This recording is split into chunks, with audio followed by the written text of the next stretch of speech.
All right, what is up? Welcome to Spoiler Kings. I'm Tank Kramer, Brian the Grizzly, and Brandman should be joining us shortly. But what is up, man? Did you get a chance to see Captain America yet, or tomorrow? I'm going tomorrow. So we were supposed to go tonight, but like it was a lot travel. It was a lot of travel. Yeah. So I said, all right, I'll watch everything else. And I watched Spider-Man. I finished what's that? Earth Abides. That's on Prime. So that was the show that From told us to go see. So I finished that one. I watched of course Invincible. I watched like 5 or 6 different shows. I finished them all. So it was just a lot. Nice. I didn't watch Spider-Man yet. I figure I'll wait until like next week and just knock out all 5 of the episodes. Because they only dropped 3, and then next week will be 2, and then that's the end of the season. So, but no, I will say this Cobra Kai. I have not finished the last episode, guys. I'll let everyone else know I have not finished. I'm in the second to last episode. I just finished that, so I'm going into the last episode. I saw the beginning of it, and then I just jumped over with you guys because I was like, whatever. But man, thank God it's finally being Cobra Kai. That's what I needed. Yeah. It's. Man, the end is so good, man. It's so good. I wait for Brandman because I'm assuming that's what Brandman's doing right now anyway. Make sure I don't run over my cat. As he's finishing up Cobra Kai. But we could probably review it without the ending. I'm sure I could probably know how it's gonna exactly end. What's going to happen at the end. it doesn't surprise anybody with its ending. But it is the ending that I think everyone wanted to see. Yeah, it's the ending you wanted, and it's a great ending. I loved it. It's so hard not to get hyped. It's so hard not to get hyped at it. I was crying. What are you talking about? I was sitting there, I was crying, tearing up. So my girls are watching it with me. They were totally enthralled in it. It's just like, I can't believe what's going on. Dad, did they both die? Like, what's going on? Yeah. Oh man, so it was just great. Exactly what I wanted to see. It went full circle, and they did a good job. Yeah. We'll review it once Brandman gets on, and then we'll talk Invincible because that was a great episode. I thought it was a great episode, at least. I know people didn't like it. A lot of people didn't. Really? Yeah. Oh man, it's a split episode, which I love when they do that right off the bat. Anytime Mark is about to have sex, it cuts to Alan, and it's hilarious. I love it. It's so funny. His mom knocking on the door. It's like, we gotta get our own place, man. This is awful. Yeah. Let's see, and we're gonna talk about Captain America in a little bit. We haven't seen it, but we could talk about what everyone else out of theater reactions. Yeah, I actually had a couple of people that I know that went and saw it and told me some other things. I don't know. We'll talk about it. Yeah, I don't want to just say something, but yeah, we'll talk about it. We got Collector Movie Man. What's up? Just want to ask if you guys are gonna do any trailer reaction to the Accountant 2. That did drop today. We might. I'm talking about. I want to watch that now. What are you talking about? Yeah, might. Because I think that came out was it today? Maybe yesterday. I don't know. I just know it came out. It was already out. That's the only thing I knew. Yeah. And Collector saw it today. Saw Captain America: Brave New World. Actually enjoyed it. I thought Sam and Captain was really good, and I was nervous for him when he was versing Red Hulk. Okay. Yeah. I've been hearing people just all over the place with this damn movie. It's so all the way from it's trash to it's really good, So, but I mean, people said about Falcon and Winter Soldier. Some people think it's the best thing that they put out on Disney Plus. Some people think it's the worst thing they put out on Disney Plus. Yeah, and I think it's about if you can relate to what's going on. I think, and that's what, and you should, because it's very realistic. Is what's going on in this world now. Yeah. Sorry, but yeah, no, it's basically based on if you agree with what's going on. Can you agree with what's happening, and can you feel what's happening in the world? And I think I'm going to like it. After hearing some people, I think I'm going to be one of those people that are like, this is great. I more depth to it than it is. Yeah. And people just sometimes want to be in their face. Yeah. So this was it, I think Tuesday night, I believe, was when people got to like the early screenings and shit like that. So I follow Just My Opinion, and I also follow Movie Files, right? And just saying these two because they were back to back, right?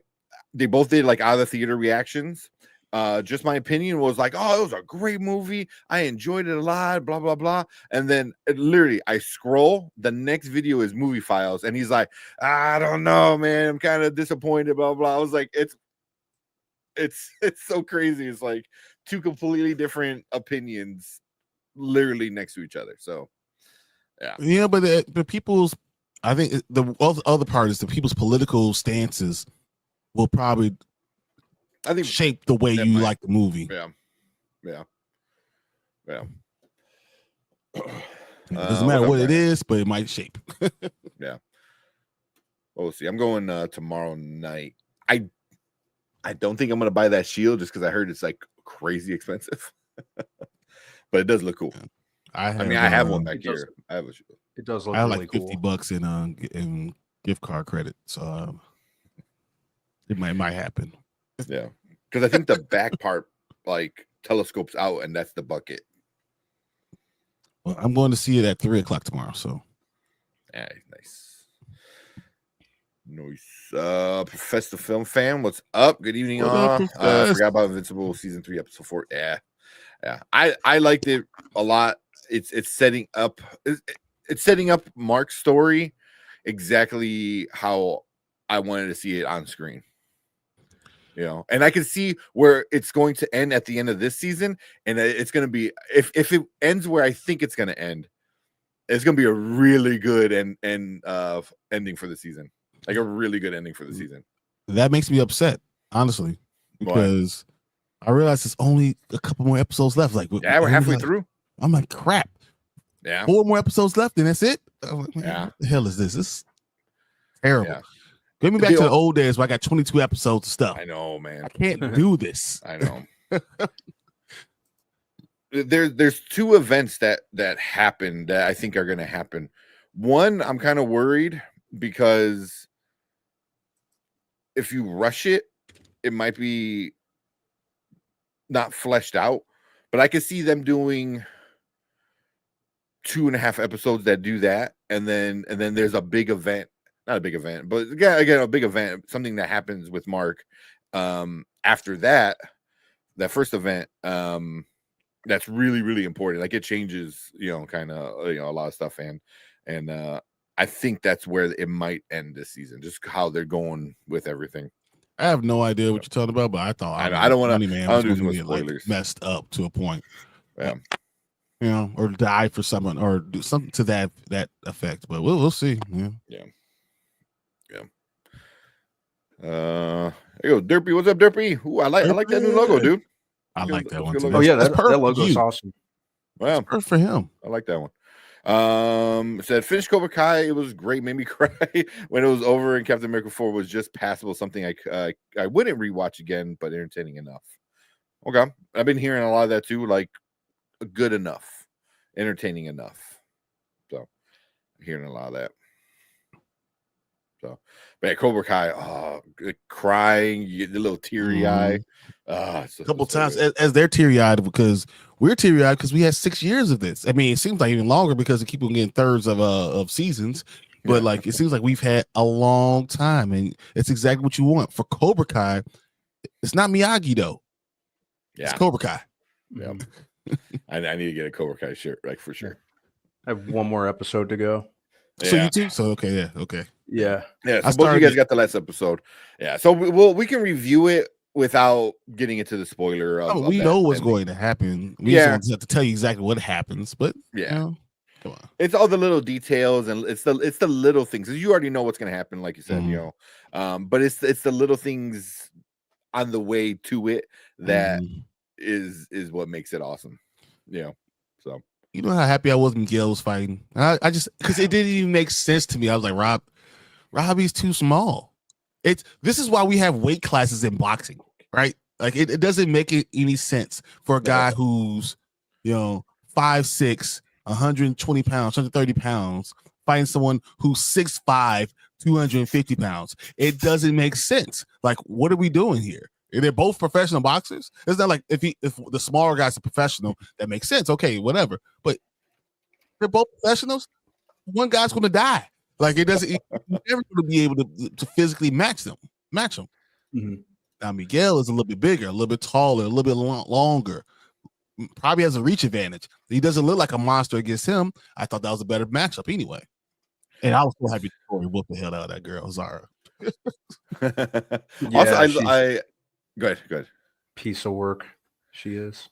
Oh yeah, I looked her up, and for real, you know that, right? Yeah. Like she's legit a social media martial artist, kind of like professional. Like you never seen those? Oh my god.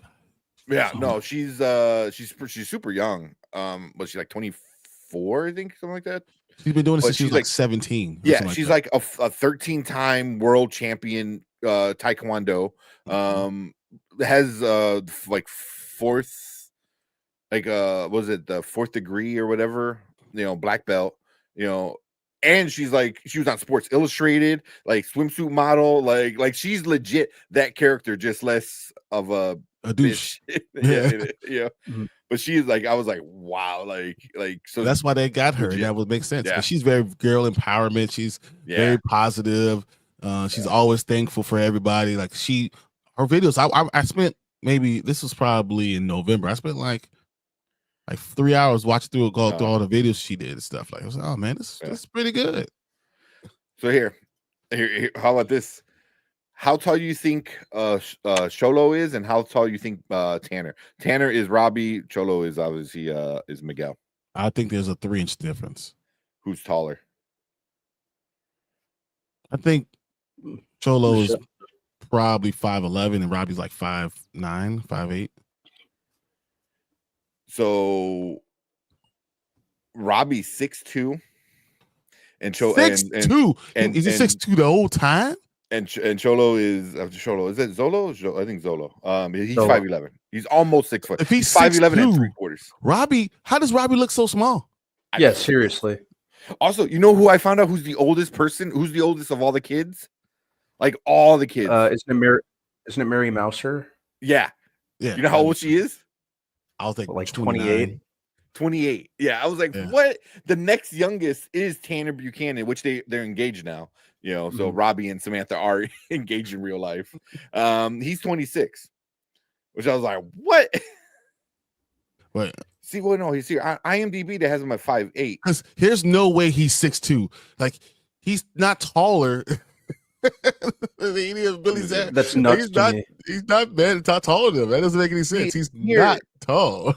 So they got him all over the place. I don't know what he is, because one has him at 5'8". One website has him as 5'6". One website has him as IMDb says 5'8". 5'8" at IMDb. The Mirror says it's 5'6". 5'7", capital UK. IMDb again for the pro is 5'8". He's no way he can't be taller than that. That's why I'm like, there's no way he's taller. There's another. I know why. There's another Tanner Buchanan. Okay, a football player. So like, it shows Robbie's picture, but it shows he's 6'2". I'm like, there's no way 6'2". I was like, so 5'8", 5'8". He's now 5'6". He's probably 5'7". He's probably 5'7", and Zolo's probably 5'10". Like something like that. I was thinking something similar. Yeah. Okay. Tanner Buchanan being 6'1", 6'2" is kind of blow my mind. Because that's what I was like, what? That was the first thing that popped up. Yeah, it's saying about 5. Men's Health has them at 5'8". That's probably right. Yeah. So it is about 3 inch. About 3 inches. It seems like a 3 to 4 inch. Zolo is 5'11". I'm like, dude, they hug. How Zolo is definitely taller than him. How's that possible? Hey, camera could do all type of crazy things. Yeah. See, but even like some of these other websites have Zolo at 5'9", which means he would only be an inch more. He was 5'9" when he was younger. Yeah. When he was at the age, Zolo has been growing. You know, Yeah, he was a baby when they started. You know. Yeah. And they show the montage of him from season 1 to now. Oh my God, he is such a big difference. He went from a little guy because I mean they did, they showed it even in the show when he was so little, and then how he just kept on growing and growing and growing. And I was like, you know, there's no way he could be that small because he was shorter than Billy Zabka. He was smaller than him, and now he's much taller than him. So like that will be hard for me to believe. Yeah, I'm like, no way. I mean, camera tricks and shit, but damn. Yeah, that's a camera. 5'8". Yeah, 5'8". That's what it looks like. Most people are saying. 5'8" to 6'11" or 5'6", 5'11". That sounds about right to me. Yeah. How tall is the other dude? Which one? Oh, the from Iron Dragon. Yeah. Oh, I'm not sure. I'll really get into. I have to look up.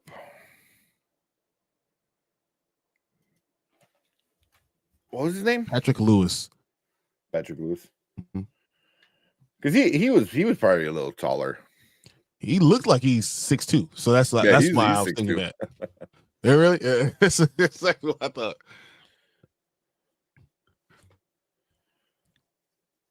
Yeah, 6'2". Okay, that makes yeah, but he's got to be older, right? He's got to be what, 29? Let's see how old he's 6'3". I'm sorry, he's 6'3". Damn. No, this one says he's 6'6". Jeez. IMDb says he's 6'6". Get out of here. Yeah, that's IMDb says he's 6'6". Wow.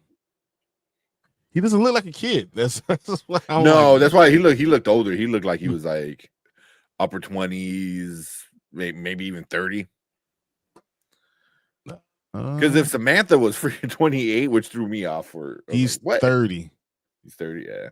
He's 30 years old today. Last month he turned 30.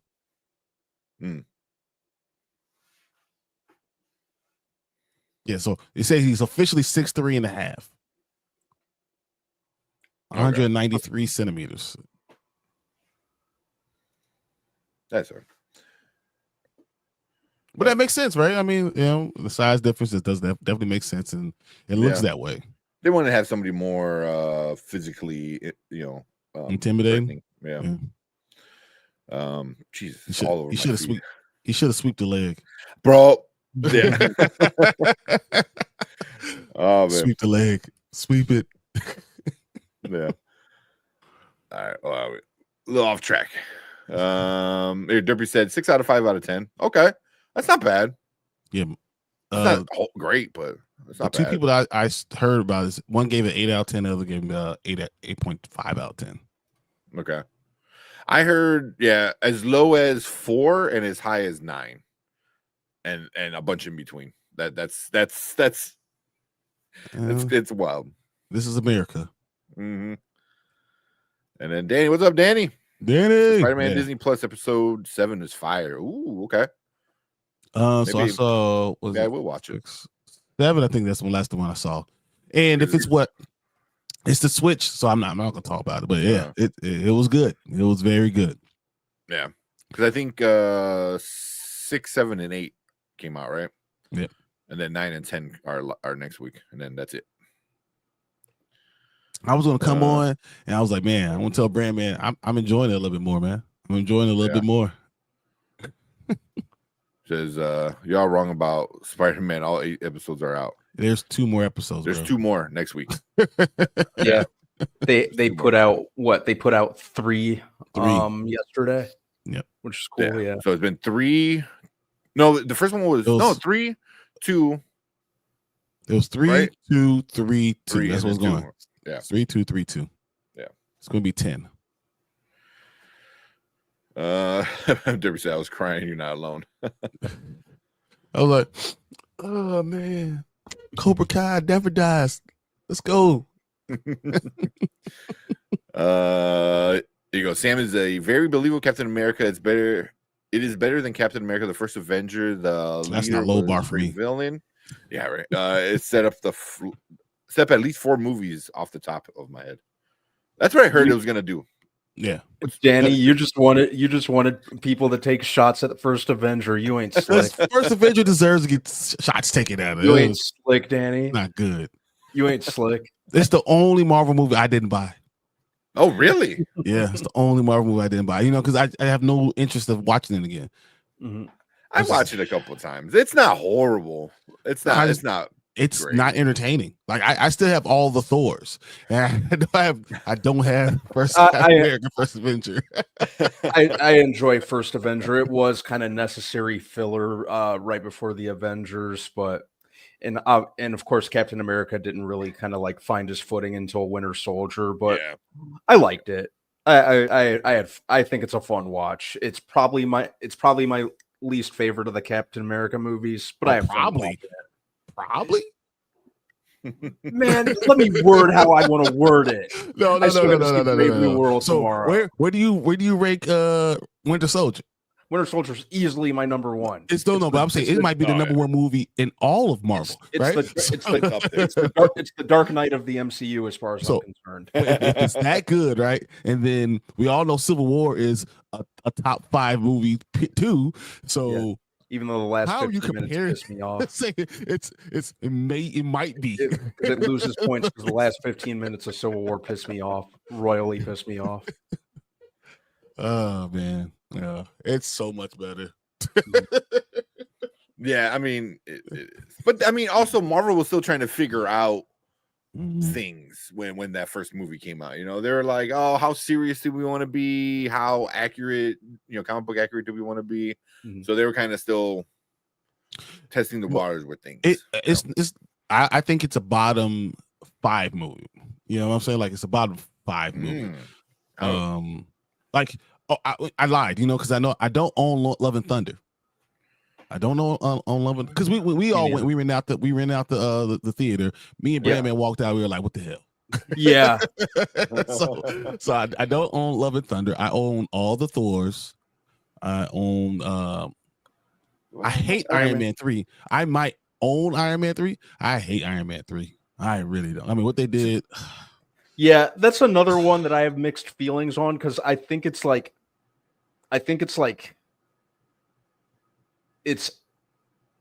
third of a good movie. I do. I'm looking for do I have Thunder, Love and Thunder? I thought the first third of the it Mandarin with the Mandarin reveal. Obviously, that wasn't cool. Yeah, I was so disappointed. Even though I so laughed, angry. but it did have a good idea that they just didn't really do the right thing with. I thought the first third of it, like when Tony's house gets blown up and everything like that, like I was good with that part of the movie, and then it kind of veered off the rails with the So you're okay with the setup, but then the actual execution was probably what you didn't like then. So the setup was fine, and then the ending was trash. And then the ending, the whole "I am the Mandarin" thing, it was just tacky. Yeah. I don't even think it sticks to land. I think it's not good. It started off like, okay, it's gonna be a decent movie. Like I think I agree with what Brandman's saying, but like it just went off the rails quickly. Yeah. Like bad. I think it was better off in the hands of Jon Favreau because even Iron Man, even though Iron Man 2 didn't hold a candle to the original one, I think it was still a decent enough sequel. It was a good story. It made sense why Iron Man is not an Avenger at the beginning. It's all that made sense because of it. So yeah, I agree with you. It gave good character development for Tony Stark. Even Iron Man 3 to an extent, I'll give it credit for this. Like it did have some good some good character development for Tony, but that was really it. And the other thing I liked about it, like the character development, him getting the shrapnel removed from his heart, and the Air Force One scene was pretty cool. And the house explosion scene were pretty cool. Those were really the only standouts for me. Those are good scenes. Does it really make but it wasn't better? No, I can't can't even pretend like it was the idea of the movie was better than the execution. Mm-hmm. You know, I agree. Or even him having the PTSD, I thought was like the a PTSD good, was cool. The PTSD was cool. The Air Force One scene was cool, and I enjoyed the ending montage because I thought it was good. Like the whole Tony realizing that the suit didn't make the man. You know, okay. So blowing up blowing up all the mocks. Yeah. I thought that was a waste because why did you blow them up and then use it? No. I'm talking about the montage after that, like the whole epilogue there. Okay. That I liked. I think the movie's trash. But you know the I kind of get why, you know, he blew up the suits, you know, to placate Pepper, but then we didn't see use him. it the next movie. Yeah, he builds them all again. makes even better armor the next movie. Yeah. So why blow him Pepper up? getting the power was so stupid. Yeah, that was I wasn't a fan of that. Yeah, that whole ending. If it ended better, I think it could have really like knocked it out of the park. But the ending is what ruined the entire movie. Because for me, the whole time I'm writing a line, I'm like, okay, I don't hate it, I don't love it. Like, let's see how it ends. And then the end was just like, oh no, that's stupid. As soon as they blew up Tony's house, I was done. After that, like not that point was a problem, but once they did that, I think it was no good parts. Like no good overall parts. There are good scenes, but not good parts. If that makes sense. It's too bad. I thought Shane Black writing and directing it, you know, kind of taking over from Jon Favreau. I was good with that because he's written and directed a bunch of stuff that I liked. So I was like, you know, he might make a pretty solid Iron Man movie, but I don't know. That guy's work is all over the place nowadays. I don't know if it's the movie, more the story. Once again, it seemed like a movie that they went in without a script. Like you could tell that they went in without a script. They had things that they wanted to do, and then it didn't get pieced together as well as it should have been. Yeah, it did feel like it was kind of fast tracked in the wake of the first Avengers movie. Exactly. Yeah. Let me see. I'm bounce around a little bit. Try to get caught up with these comments. Anzo, Big for Entertainment, saying Brave New World wasn't bad at all. Okay, let's count that as a win. Of course, got to say hello to Mama Bear Doll. Appreciate you, Mama Bear. She said, "You know it's cold when Brandon's wearing a something baggy." It is cold as heck. It is freezing over here. Yeah, it's. I think I just checked my thermometer. It's like 7 degrees outside. Yeah, so I had to go back and go pick up something for my daughter for food. And yeah, it was negative 4 degree wind chill and like 7 degree actual temp. Yeah. I was like, man, I'm not in Canada. What the hell is this? I know, right? Give that to Anzo. He said he likes it. Exactly. He's like, this is what I'm made for. I'm built this way. I was like, I'm not. Excuse me. We got Ty. What's up? He says, I had to leave Cat 4 early. I had a personal emergency. That sucks, man. Oh yeah, that sucks. Are you going back to see it? When something happens, you gotta go. Yeah, that sucks, man. I see why. I don't know if you want me to put it up or not, put it out there like that, but yeah, it does suck, man. Kevin Davis, what's up? Said, even if the film was good, folks never going to accept Black Man as Captain America. I mean, you're not wrong. That's 100% right. And so part of the people that don't like it, I listened to some of their reviews, and it's basically just you don't like the black guy being Captain America. At the end of the day, you just don't like that. Yeah. So some of them that's how it sounded. Yeah. He said, "Yeah, watch people show up and support Thunderbolts and Fantastic Four first steps in box office." Yeah, I believe it. Yeah. Like I watched what you guys said about the Thunderbolts, and I disagreed with some of the stuff, and I couldn't say it. But yeah, I know I couldn't say it. I was like, it's okay. Oh man, I'm hyped. Even more, they released a few more TV teasers, and I'm kind of psyched for Sentry. I mean, this guy's gonna be a problem. Like, yeah, I don't think they're gonna handle him right. I really don't. You know, all the little spots I saw him like just like turning people into shadows. Boom, boom, boom. I was like, damn. Like, I mean, when he took off Bucky's arm, I mean, but I think it's gonna be too silly. I really do. I think there's gonna be parts of it that are too silly. yeah, I mean, like I said, it could go that way, but I mean, from what I saw, I didn't see too silly. You know, besides if you take away the Red arm Guardian being in the dishwasher, or I mean, didn't Red mind Guardian, that was and then or what's his name? Is it the Patriot, whatever. Red Guardian, U.S. agent. U.S. agent. Yeah, I just feel like I don't know. We'll see. Maybe I'm wrong. Maybe maybe it's great, and I'll be happy for it. Don't get me wrong, but I don't think they're going to handle Sentry correctly because they must handle all the OP characters. Like when you have your overpowered character, they mishandle it all the time. Yeah. I mean, the only thing, like, if you don't know who Sentry is, like, he has kind of like a split personality, so that's a way to get through the OP-ness of like the evil version of the Void while not like nerfing him too much, I don't know. I mean, you look at Moonlight.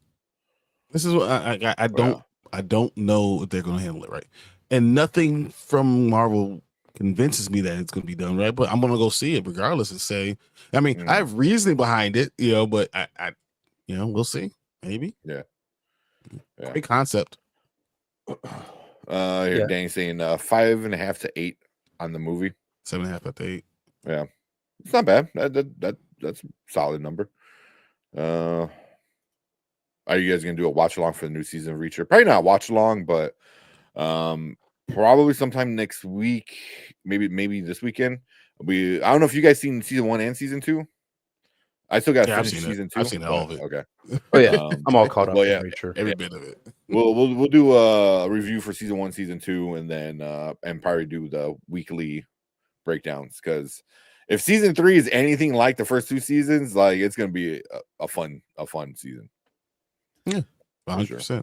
Yeah, that'd be like a week from now, right? Like 7 days. Yeah, next Thursday. Thursday. Today. Yeah. Well, damn. We'll definitely get on that soon.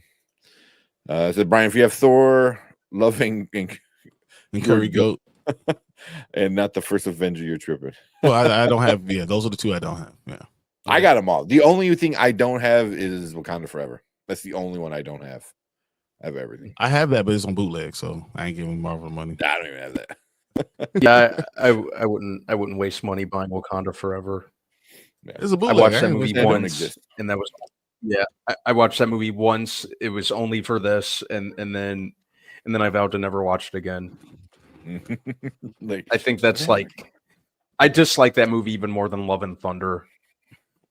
I feel ashamed of that movie more. Yeah. Like yeah, Love and Thunder at least had a couple merits for me, but like Wakanda Forever is the one MCU movie that I can legitimately say I thoroughly dislike. Yeah. Just watching in anger that one time I watched it. I disliked it when the first time I told you guys I was going to dislike it. I knew going into the movie I was going to dislike it. Well, they showed you in the trailer. They're like, "Oh yeah, hey, check this out." But yeah, it's the only movie that calls me the curse. Yeah, it causes me the curse when I talk about it. And given the circumstances, I feel like we were forced to pretend like it didn't suck when it came out. Not me. Yeah, I went in on it. It was because I remember talking about like the only thing I like Namor, but even the way they handled that at the end was just like not well. Yeah, moral of the story: someone can storm your house, murder your mom, fuck up your entire home, and be like, "Oh, we're cool." Yeah, exactly. Kill your king, murder everyone that matters there, and you're the most advanced technology advanced nation in the world. You were able to protect yourself for hundreds of thousands of years, like hundreds of years, but now you can't. And all of a sudden, like, come on, guys, come on. Mm-hmm. Yeah. And Namor, or wherever you want, Namor was able to swim from South America under the ocean, on the ocean, to Wakanda. You not know where he is, and he then kick your ass and then swim back. Yeah. I was like he just pretty much soloed your entire nation by himself. Yeah, and even that doesn't like fully make sense. I don't know. Like I was like, wait, how are you in Africa when? So it was like, so there's 2 meteors that hit. Like that's my thing. I was like, I'm not getting how this all the way that logistics wise. I got it from that the time when the meteor hit, it was Pangea. Oh, that far back? That's why I would think that, and then they discovered it later. Mm.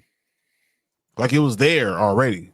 Yeah, they discovered it later, but like it hit probably with the Pangea, and then as the Earth broke apart, they rediscovered it from the mountain, and they rediscovered it underneath the ocean. Stuff like that. That's the only way it could make sense. Yeah. I don't know. Or because comic books, guys. Comic books. Yeah, comic books. I mean, that's the best way to describe it. Man.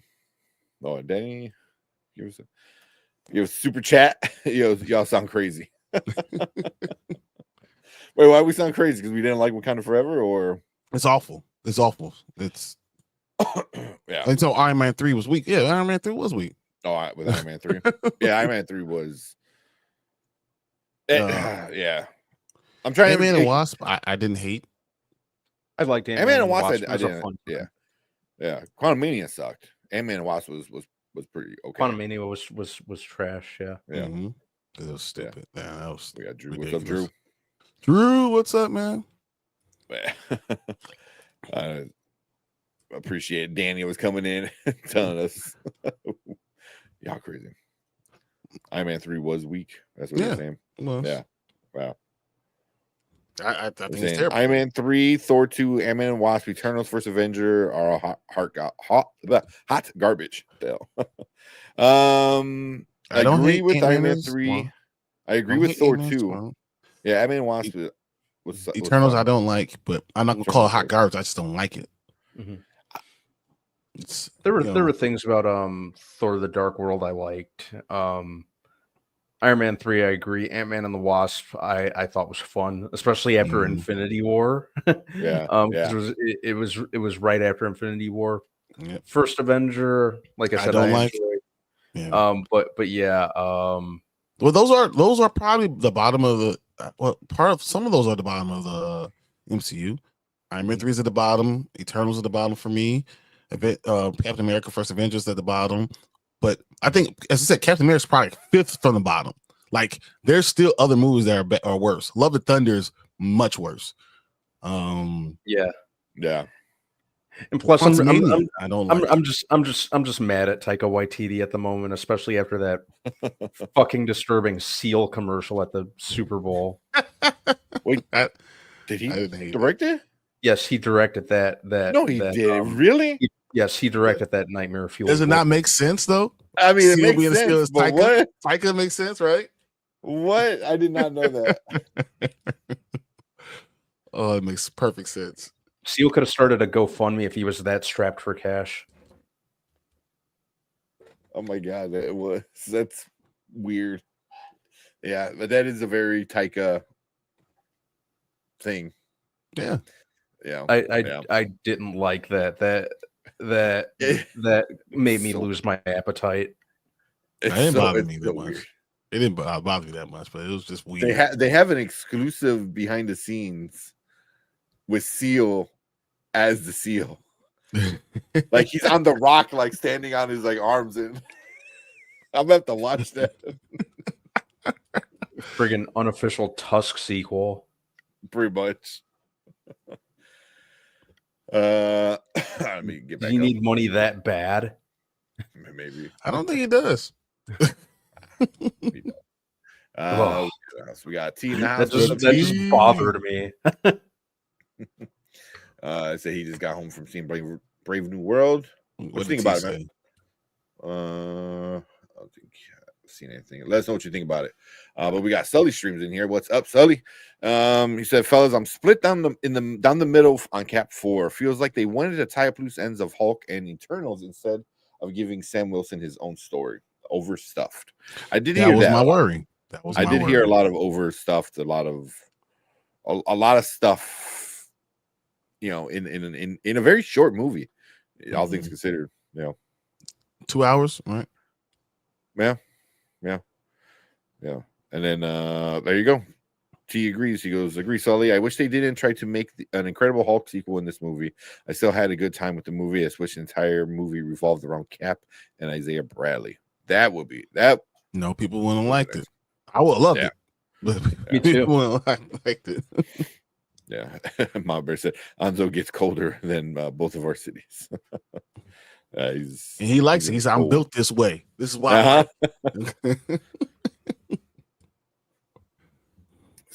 Skip around a little bit.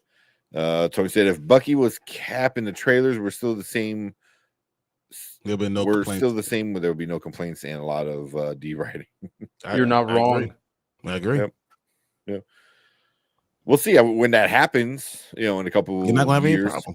Yeah, no, I don't even know. I'm telling you, the Thunderbolts, they're going to be called. Now, they're not going to be called the Dark Avengers. Not going to be called any other Avengers. They're going to be called the Avengers. That's what the government's going to call them.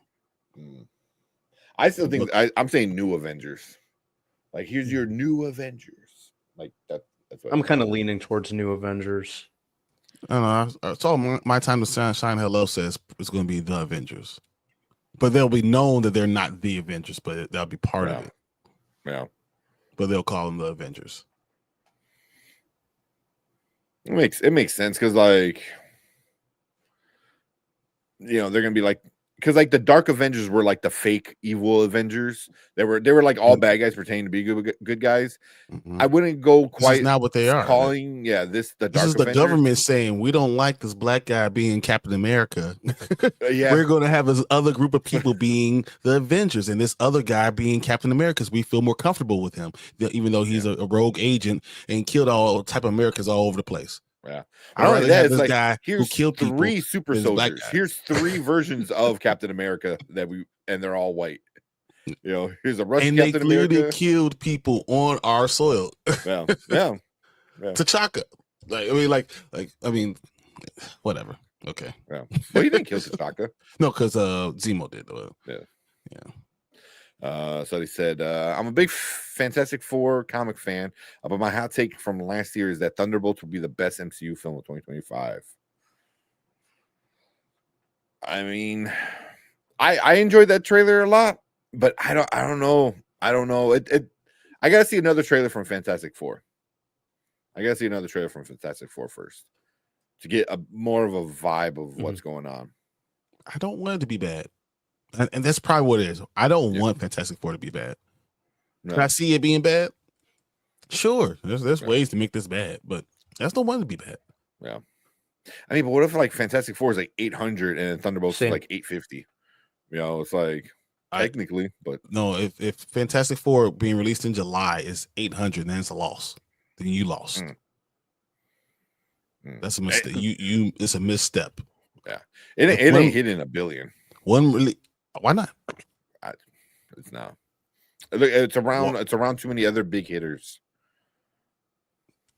I would guess that it will definitely hit somewhere 950 to $1 billion. I will go 950 to $1 billion. I think that's where it's going to be. It's too much of a summer blockbuster. There's not like limited money. It's not like people say I went to one, I can't go to the other. It's not like school's in session. And the MC movies regularly hit $1 billion. So I just have a hard time believing that it's going to not hit a bill or close. I wanted to. Yeah, for sure. We wanted to. You know, if Doctor Strange could hit $960 million, I think this movie can hit a bill. If it's a good movie. If it's a good movie, it's going to make it. Yeah. When does Thunderbolts come out? Towards the end of the year, right? May 2nd. May 2nd. Oh, May? Oh, shit. That's what I'm saying. Like May to compare to July. Yeah. If it made more than a July movie, then it was a better movie. That means it'll have a lot more support. There's no way. Mm-hmm. The kids are still in school at May 2nd. Yeah. Yeah. But I mean, like I said, I want them all to do well because I want comic book movies to do well because right now they're in a space where a lot of people are like, oh, I'm over it. I'm done. Like it sucks. It's cool to hate on it right now. But that's the thing. Yeah, it's a cool thing to hate on it. It's why a lot of people are hating on, Captain America 4 right now. Because it's the cool thing to say it sucks. Like before even out, you already had a bunch of people saying it sucked. Because of the concept. So that, yeah. Yep. Mom Bear said, I complain if Bucky was Cap. Let's hand the symbol of America to the brainwashed Russian spy. Exactly. But no one's more evolved. Yeah, no one's logic goes beyond. Oh, he's a super soldier too. He's a super soldier who is also out of his mind and murdered a lot of people. Yeah. That's who you want to be America's symbol. I mean, it makes sense. Especially like he hasn't done anything tonight. He hasn't done anything in the public eye to prove that he is like a good guy. You know what I mean? I mean, in Captain America, in the Winter Soldier, he's still a guy in Winter Soldier. Captain America. I'm sorry, Captain America and the Winter Soldier, the TV show.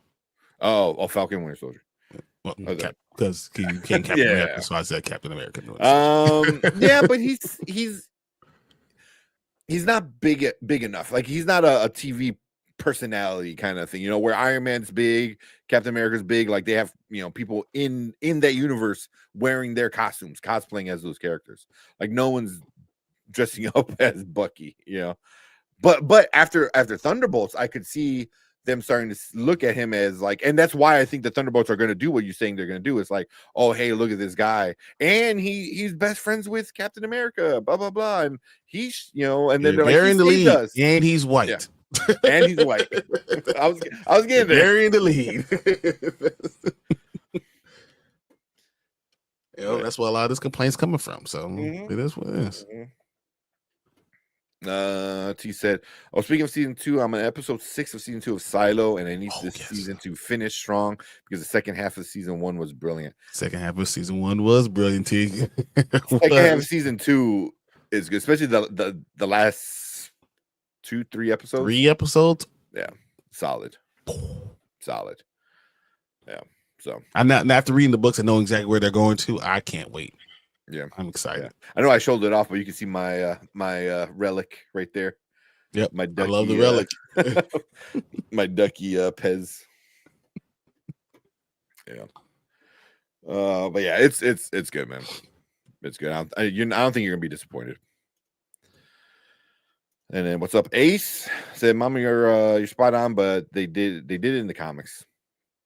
Yeah, they did, and just like Sam was really Captain America in the comics too, and it is what it is. Yeah. Yep. Hey, check that out. What's up, Marvin? Hey, what's up, Marvin? Man. Tony said, if people are saying Steve is the only Cap and Sam isn't, then by logic Bucky isn't Cap either. Keep the same energy. They're not. And I wonder why. I mean, why? It's a backlash. Steve Rogers stopped the helicopter. I mean, Bucky could probably do that too, though. Yeah. This whole Wakanda Forever thing. Yeah, there's so many issues. But saying biggest gripe with Wakanda Forever is Shuri taking the fight to Namor on a ship in the middle of the ocean. That pissed me off. Yeah. You have an entire continent of Africa and you say, meet me in the desert. No one wants to say, meet me in the desert. Yeah. There you go. I'll just say he's watching Cobra Kai now. Bro, watch it. Get some tissue because you're going to be like, yeah, never die. Like, but I mean, kind of. Yeah. It's good. It's really good. I'll say that nothing surprised me, but I loved every second of it. Like especially the last 3 episodes when shit happens, when it's like the ending and all that. Mhm. It So was good. satisfying. So it was good. very Yes. satisfying of an ending. Yeah. 6 years, you want to give someone they want to have the ending that you envision it having, and that's what it. Yeah, exactly. Ty said, "I love Quantumania. I curse you." What? Oh, you just love Kang. That's why. You just love Kang. This is Ty though. What they did, and it was what the they best did to version of Kang until the end. No, you don't. He's better than that. He's so much more powerful. The Kang is. Well, no, that's why it was the best version of Kang. And then they did what they did to him at the end, because this is the Kang that all the other Kings were afraid of. I was like, "Ooh, this is the dude." And then what? And then what? Seriously? Hashtag ants. Yeah. Because that was the King that all the Kings exiled. So I'm like, oh, this is the King we've been waiting for. And then the movie ends. You're like, no. What? Why? Why? Yeah. We got Will now. So what's up, Will? What up, Will? What's up, Will? Appreciate you, man. That's Will, guys. Everyone's asking about Will. That's Will. Yeah. Excellent news. I published a new Lego DC short based on The Dark Knight. Ooh, and I'm making a Lego Marvel short film featuring Ultron as the villain. Very awesome. Make sure you guys go check out Viewer Drew. Does a cool little short films with Lego minifigs. They're a lot of fun. Mm-hmm. The Incredible Hulk is super underrated. It really is. It really is. It was everything the Ang Lee Hulk movie failed to be. Wish it was. Yeah. And I love how like it didn't waste any time on bullshit either. The Ang Lee Hulk movie, it took him like nearly an hour to first become the Hulk. He became the Hulk like 50 seconds into the MCU version. And he spent more time like flying, jumping and flying more than anything else. Like being introspective. Yes, because everyone wanted to see a freaking art house Incredible art Hulk house movie. the character who's known for Hulk smash and just messing shit up and fighting other monsters and just destroying stuff. Oh, man. Yeah, let's get philosophical with him. The philosophy of anger. Yeah. Mind you, Ang Lee thought this was going to go over well. Oh, that's what you wanted to see in an Incredible Hulk movie.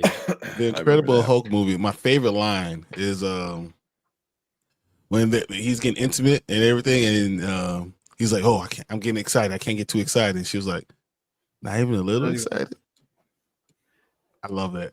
Yeah, I love that part. Yeah, I liked Liv Tyler in that movie.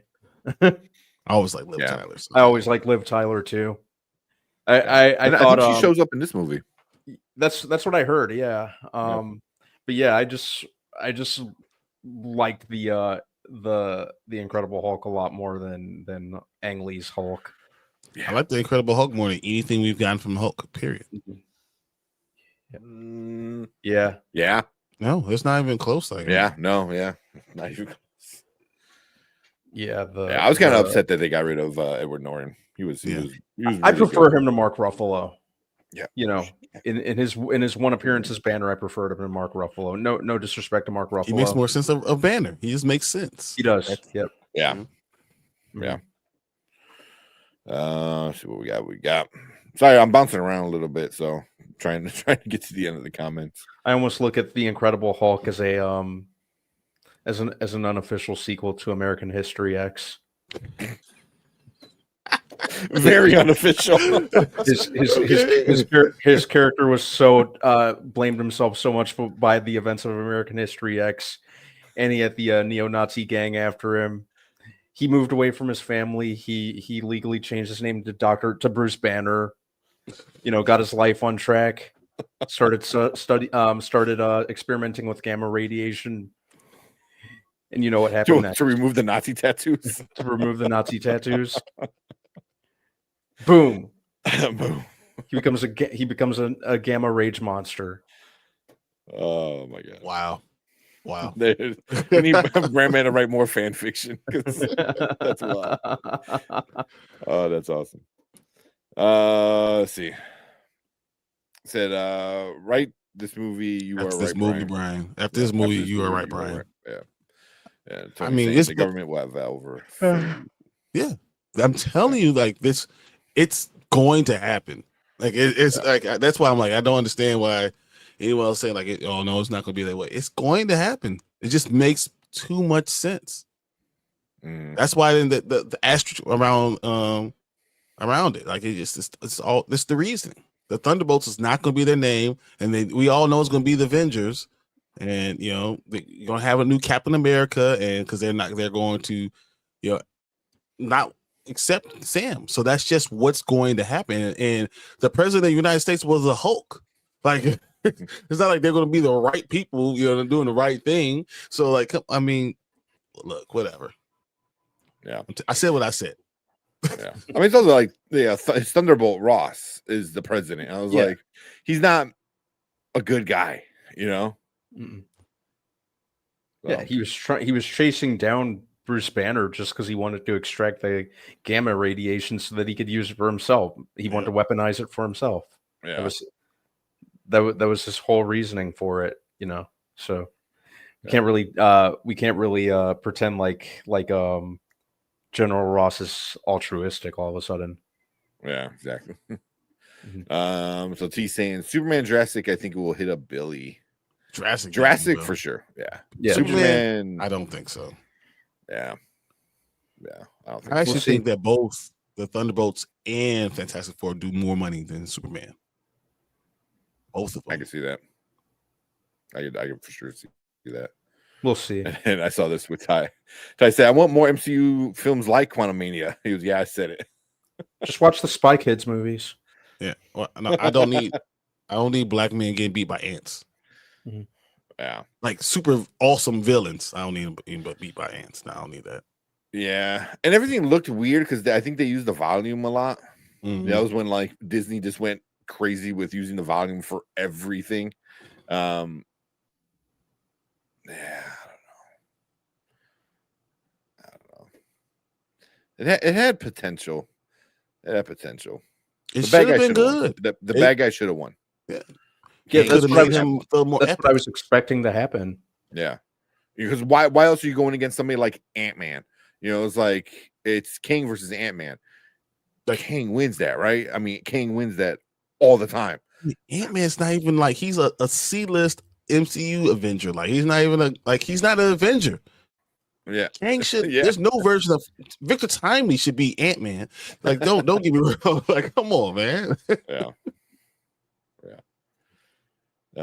He was putting them lumps on Scott's head. Yeah, pretty much. Yeah, he was giving Scott that work. Yeah.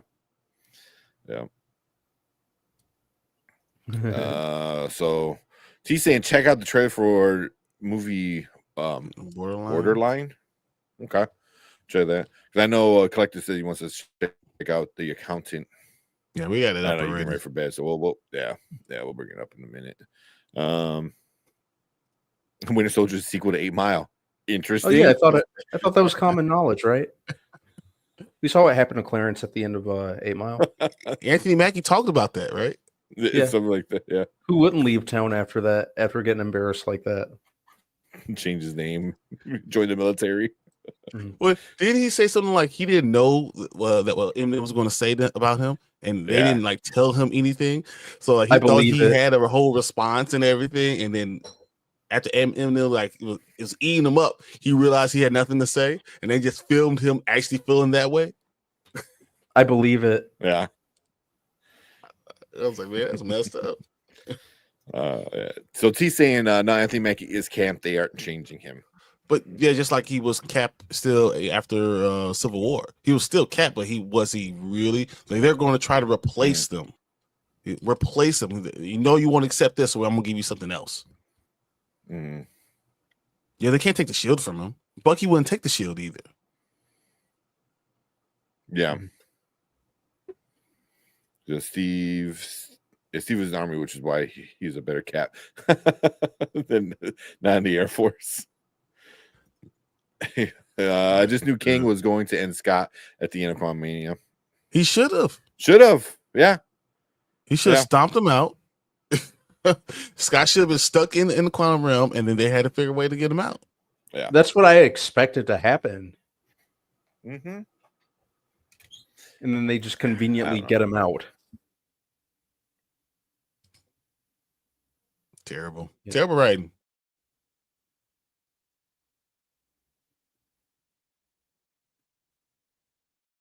What?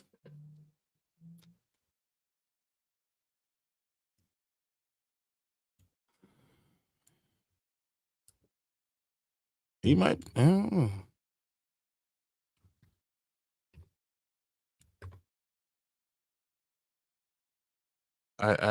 What?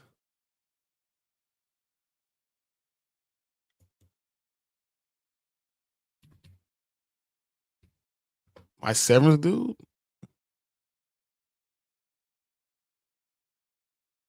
Wait, what? I can't hear anything you're saying if you're talking. Me? No, Tank. Sorry, my fucking cat. I was like, you had a whole soliloquy. I was like, ugh. The fucking cat rubbing his wet ass nose on here, and then I couldn't press it because it was all. So it's Melchek. So from Severance. Yeah, I know who he is. Yeah. But I've been saying for like weeks now, I was like, he's a great Mr. Sinister. Like, to waste him on a character like Kang that you're gonna like have for like a half a movie, that seems stupid. Like, I'm not going to be there. Even if I'm Jonathan Majors, I'm not going to allow you to kill me. Yeah, I'm not going to let you kill me in one movie. I'm not going to do it in half a movie, I'm not going to be a pawn to wrap up this storyline. No, you need to do it at a point where maybe I get trapped in another universe or trapped in the past or something like that. Then you're able to trick me to take in the powers of the Beyonder. Mm-hmm. Trick me and then trap him in the past so we can still use him later. Then I'm okay with that storyline. But I'm not going to let you just kill me off, for 15 minutes. I'm not. No. Yeah. Which is why maybe they want to get like just. But why would he say yes? Why would he say yes? Yeah. I don't like that. Because Tillman's a really good actor. Like what he's been doing in Severance, like he could be a good villain for sure. I mean, unless he plans on being king for a while, but as much as I like Tillman, that's a step down. Like, the idea is that he's going to kill him. That's why he's really just letting himself be the one who's going to be being killed. Yeah. Yeah, I don't like that. I don't like that. I'm trying to see where he said that. Or was that on Twitter or was that somewhere else? I'd see on Threads, a couple places on Threads. Yeah. Yeah, I don't like that. I don't like that. So Jeff says it's to be killed off, but I feel like he'll at least get one decent sized role. Probably on YouTube, you said? Okay. That's why I literally want more out of it. Like, yeah. I want like, he doesn't have to get killed. He can lose without being killed. Yeah. But if that's what you're gonna do, if you're gonna have him come in and be killed, don't bring him in then. Just leave it alone. I don't like Yeah, that doesn't. I don't like it at all. I've seen no Threads. I've seen a couple people say that.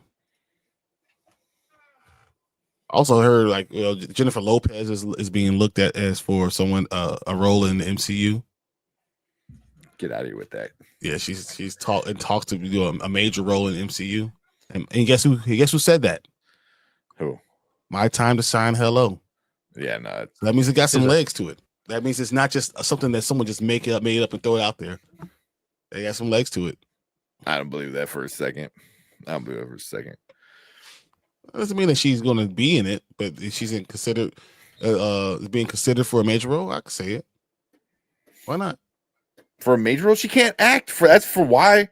Like, she fucking sucks as an actress. Like, we don't need that in the MCU. Why not? What do you mean? Why not? I need some eye candy. What you talking about, man? Why you gotta take away my joy? Why you gotta take away my joy? Huh? Because for your acting. Candy, for your acting. You don't crap about no damn acting. Yeah, make it a blob. Just a giant ass flopping around everywhere. Flopping. Whoa. That is a firm ass. Don't disrespect. I didn't say her real ass. I just said there's gonna put like a big blob ass on it. It's like she's the blob. Nah, I don't. I feel that's like a South Park thing. Like, oh, Jennifer Lopez. Like, is that what they're gonna do? Like, nah. That's she My Time to Shine, Hello said a lot more about this too. So this is not like, you know. I don't know. I'm kind of with Darius. I'm kind of like not digging her scoops lately. I think she hasn't been on the ball lately. I don't think she's been off at all. I think this things change. I think that she's having actual conversations with people, and people are actually saying these things, and then they hear the backlash and they have to change direction. There's that, yeah. I believe that does happen. You don't pull it out of nowhere, like, yeah. Just. But I believe they put out fake stuff. They put out fake stuff to discredit a lot of the scoopers. You know, like, hey, tell your scooper, you know, this is gonna happen. But as long as you say, you know, at the beginning, hey, take this with a grain of salt. If it didn't come from Marvel specifically, just, you know, don't think that this is actually going to happen. But this is what the word is. Yeah, I mean, because they're saying a lot of X-Men characters are getting like Jenny Ortega, you know, is getting looked at for something. I can see her as Mystique. People are saying Rogue. I was like, no, like she was Rogue on SNL, like as a joke. Like I don't see her as Rogue in it. You know, not because that she's a bad actress. I just don't see her in that role. You know, I can see her as Mystique though. I think her as Mystique might be kind of interesting. You know, put her in the white robe with the skull belt on, paint her blue. Like, I think she could do some cool shit. I'm not gonna say anything. I'd be good with that. Okay. I don't like her as Mystique. I like Mystique. I think Mystique is one of the more sexy people because she's naked. I mean, well, she's naked in the Fox X-Men. She's not naked in the comics or anything. Yeah, she wears her white robe, and then their skull belt. So she actually has. They didn't make her naked until Marissa Tomei, like, which. Yeah, Rebecca Romijn. Well, Jennifer Lawrence. They kept it. Yeah, it was the same character. You mean Rebecca Romijn? Yeah, that's what I say. You said Marissa Tomei. You said Marissa Tomei. Wrong, old white lady. You gotta put some more respect on these people, man. What you talking about? Wrong, old white lady. Marissa Tomei and Rebecca Romijn are freaking are fine. Good Lord, amazing, man. You gotta put some respect on that, man. Oh, good Lord. That's why when Goblin killed Marissa Tomei, shit. I love her. She was Marissa Tomei. She was on a different world. That's exactly why I would have let Peter kill his ass. Fuck you, like, kill him, Peter. You, dude. Here's the knife. Yeah, kill Marissa Tomei. You're catching a glider to the face. Fuck you, dude. Like, dude. I'm a connoisseur. Beautiful women are beautiful women. It doesn't matter, man. I'm not going to trip. So like every other person will tackle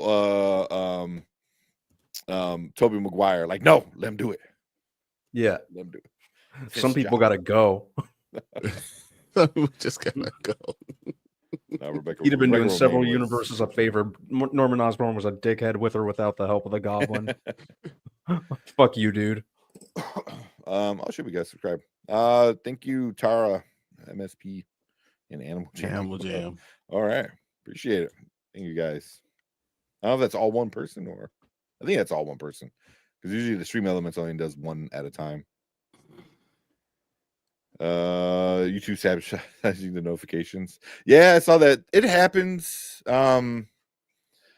what I noticed is like hit the bell notification and then like turn it off and then turn it back on. Like that's happened with me with a bunch of YouTubers too. So, but appreciate Silhouetted coming in, hanging out. Now obviously Travis. Here he's got pitch. Open Doomsday with Kang escaping the quantum realm, going to Cassie's birthday party from the end of 3, beating the living crap out of Scott in front of his family. They're just Kang going on a revenge tour. Let's just do it. Let's just restore Kang. That's what I'm on. Yeah. Restore Kang. The only thing you're missing is like he like kicks Cassie's birthday cake. Like just pushes it over. That's all. Yeah. Or slams her face in it. Like, before I get out of here. Yeah. That's like super like whenever you do like little shit like things like that to like a little kid is like the most villainous thing, you know, like literally like stealing candy from a baby type of shit. We always said that one. He said, J-Lo, I'm all the way in if she's going to be in the MCU. I try to be all, never mind. He goes, and I'm all be all, we never watched the movie. And I watched the whole movie all mute. I ain't got to hear nothing. I'm good. That's how I watch. I'll watch her in concert. I ain't got to hear nothing. I put earplugs in. I'm good. It's a better story. Let's see. Travis said there will be something cold about Kang killing Hank in front of Janet, reasoning that in the other universe I just saved you from a true monster.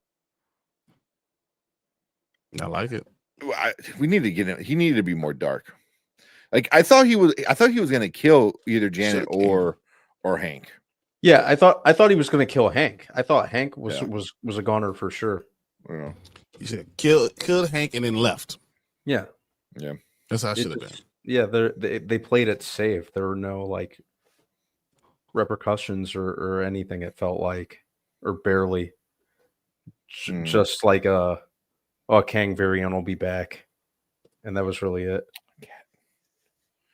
Yeah. So it was I love Marissa Tomei as Mystique. I mean, that's the only good reason to watch that damn movie. What are you guys talking about? What? Marissa Tomei as Mystique. I'm Rebecca Romaine. I was like, what are you guys talking about? You get me goddamn confused. Like, the Marissa Tomei is fine. Rebecca Romaine. Oh man, he said I would love Marissa Tomei as Mystique. He was saying that he knows. Oh, I love Marissa Tomei as Mystique. Oh yeah, I would. Yeah. What's that? Yeah. Oh, we look the same. No, they do not. Oh man, just like anything else. Collector, I know we're gonna get into trailers, I promise, but I know it's getting late, so we appreciate you coming in, man. Coleman Domingo as Norman Osborn is peak casting. The voice is sick. I like his take on it. I really like his end. Like I'm not gonna say anything else. Okay. Shit, now I might watch it, man. I was gonna wait, but I might watch it sooner than later. He does some things, man. Like this Silhouette said, Travis wants the home intruder king.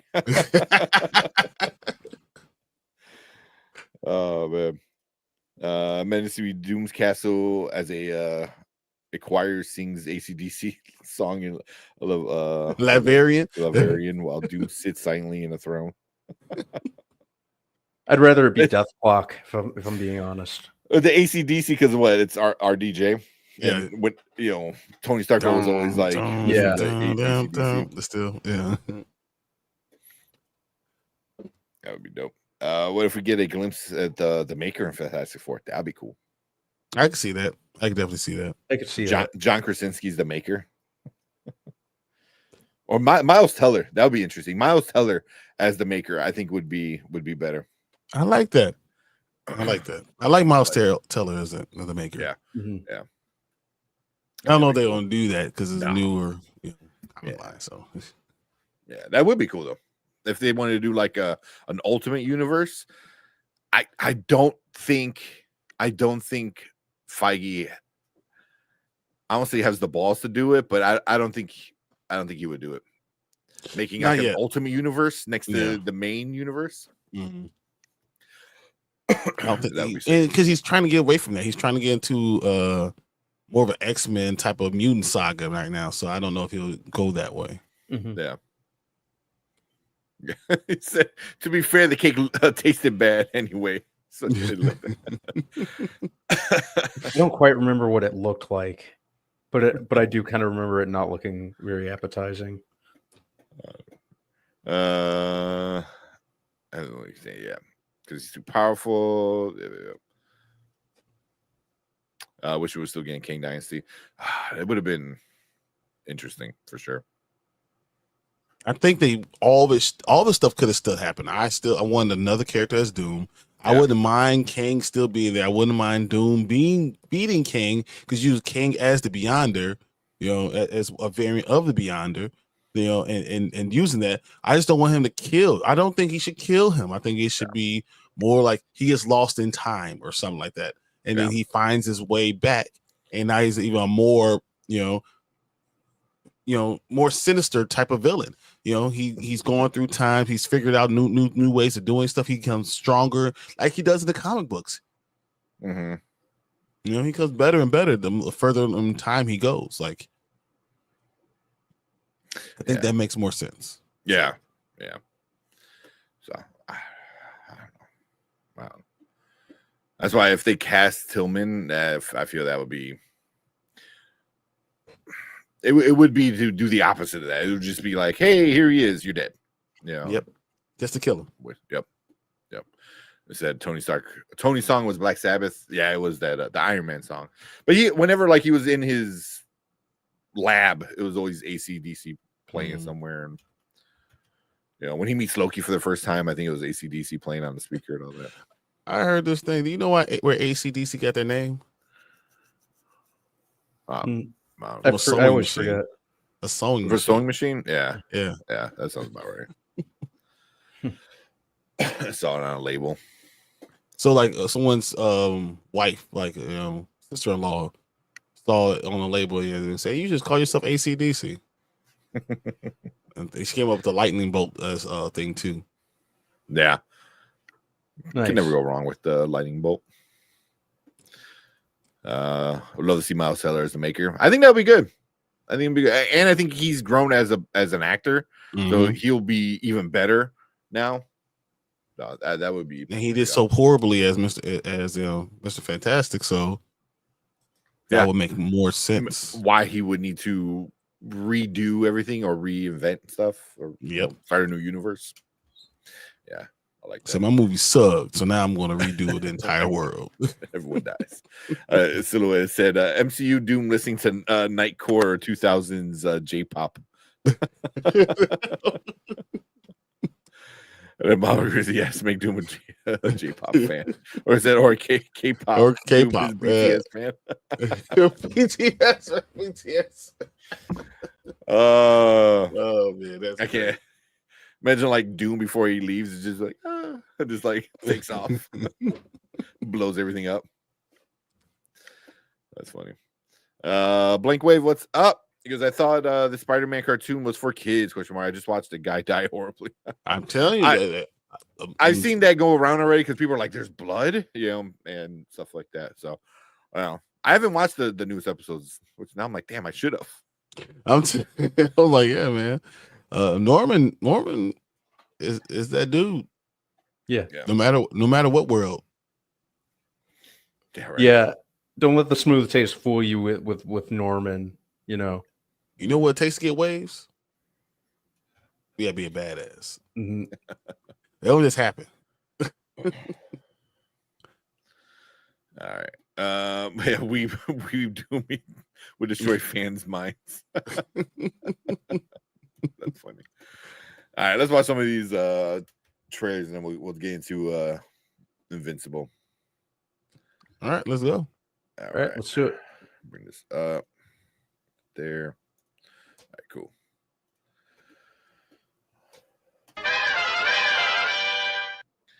All right, what is up? Welcome to the Spoiler Kings. My name is Hank Kramer with Brian the Grizzly, Brandman Brandon.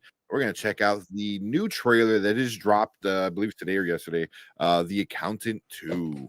if you've seen the first one, it is a great movie. Ben Affleck. It's already holy shit! I just saw it right now. Coming at the April 25th. April 25th. That's what I was saying. Like it's I thought it was still like in production and still like it's like ready to come out in like a couple months. Holy crap. So yeah, so let's check it out and then let's talk about it. All right.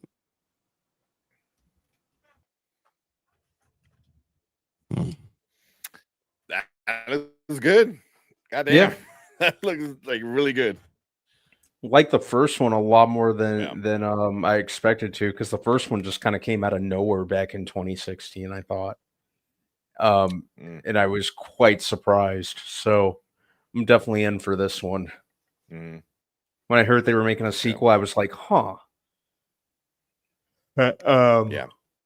Yeah, definitely in for this.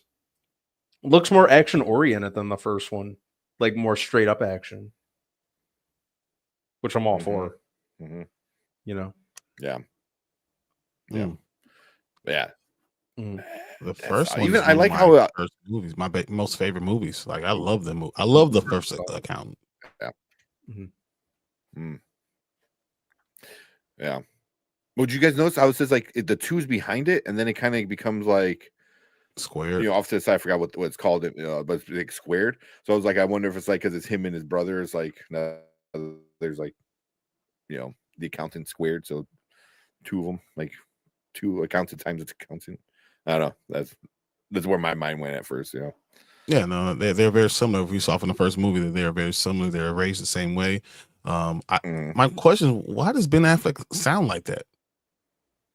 Yeah, he didn't sound like that in the first movie, if I remember correctly. Not at all. Like it's weird that he's doing that. I'm like, why are you changing your voice that way? But this is okay because this is a movie. This is the Punisher and Batman together. This is the movie we all deserve. The Punisher and Batman avenging the death of J. Jonah Jameson. Exactly. Let's go. Or depending on which universe you prefer, Commissioner Gordon. Yeah,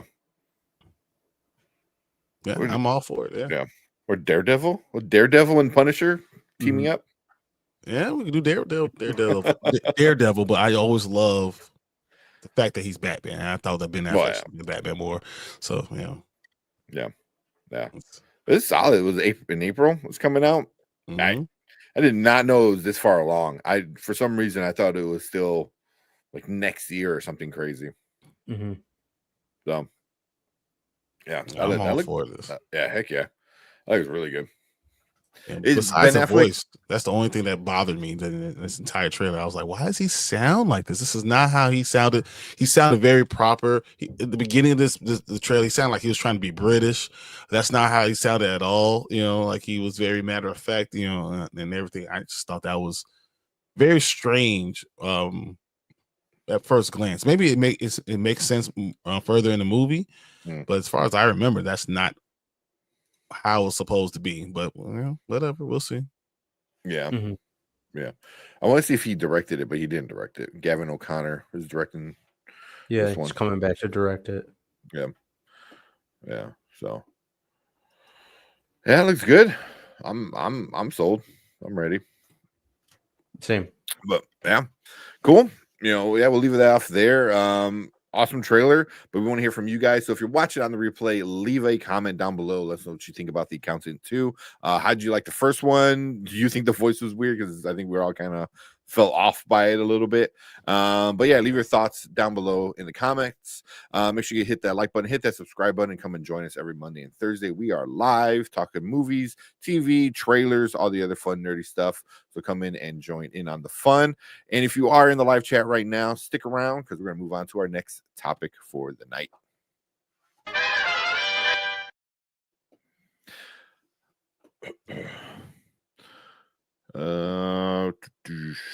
What you guys are saying in chat real quick. Don't wear your black suit. It makes people think you're coming back as Batman. Back as Batman. He's like, damn it. So I shouldn't wear my hat with spikes on it. So, oh, you don't like these ears on my head, my hat? Yeah.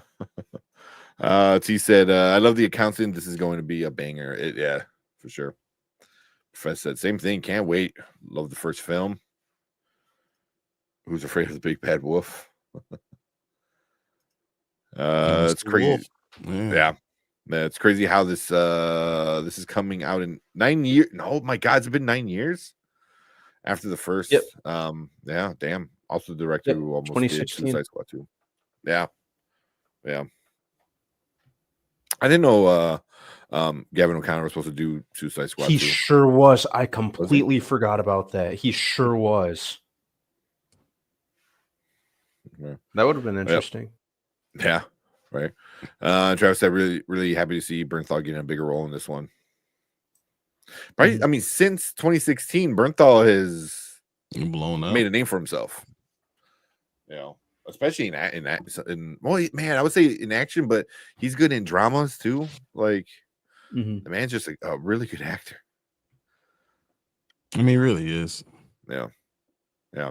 But I would say I would think he's done more action, or at least he's been the violent dude. You know, like in Wolf of Wall Street, he was like the little, gangster kind of smuggle guy that did the dirty work. You know, so he, yeah. As for the voice, Bernthal mentions his brother's condition. My guess he has a stroke or brain injury of some kind that's affecting his speech. No, he's autistic. Autistic, right? Yeah, that's what he's already autistic, so that's his condition. Because sometimes when you're autistic, you don't need people around you. You rather be alone. You better at working on tasks or because you have a one-track mind and things like that. So I think that's what he was saying. But I don't know why he would change his voice. Yeah, it wasn't like that in the first one. I would have to watch the first one. Like, it's been a while, but no, yeah, I've seen I think my wife watches it at least once a month. Nice. Said both Bernthal and Affleck looked really slim in this trailer. Affleck looked pretty thin. Bernthal, I think, looked about his usual size. I thought he's always looks that way though. Yeah. But Affleck definitely looked slim. Yeah. I don't know why I never thought Bernthal was tall enough to be next to Affleck like that. Oh yeah, because Affleck is pretty tall, right? Affleck is a pretty tall dude. Yeah, he's like 6'4". 6'4". Damn. Yeah. So wait, how tall is Bernthal then? That's what I'm looking at right now. Yeah. 5'11". Okay. One more normal. It's not too bad. If they were 6'4" is normal. It's average. He's 6'3". Okay, so he's officially listed at 6'4". Okay. His acting bio. He's officially listed at 6'4".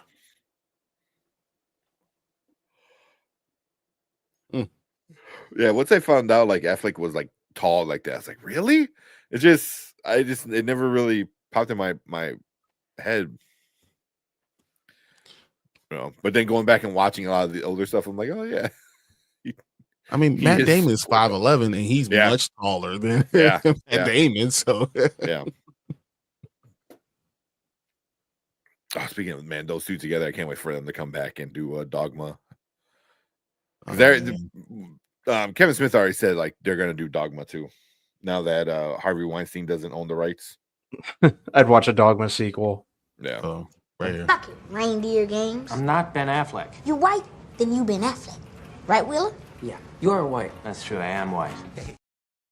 That's true. I am white.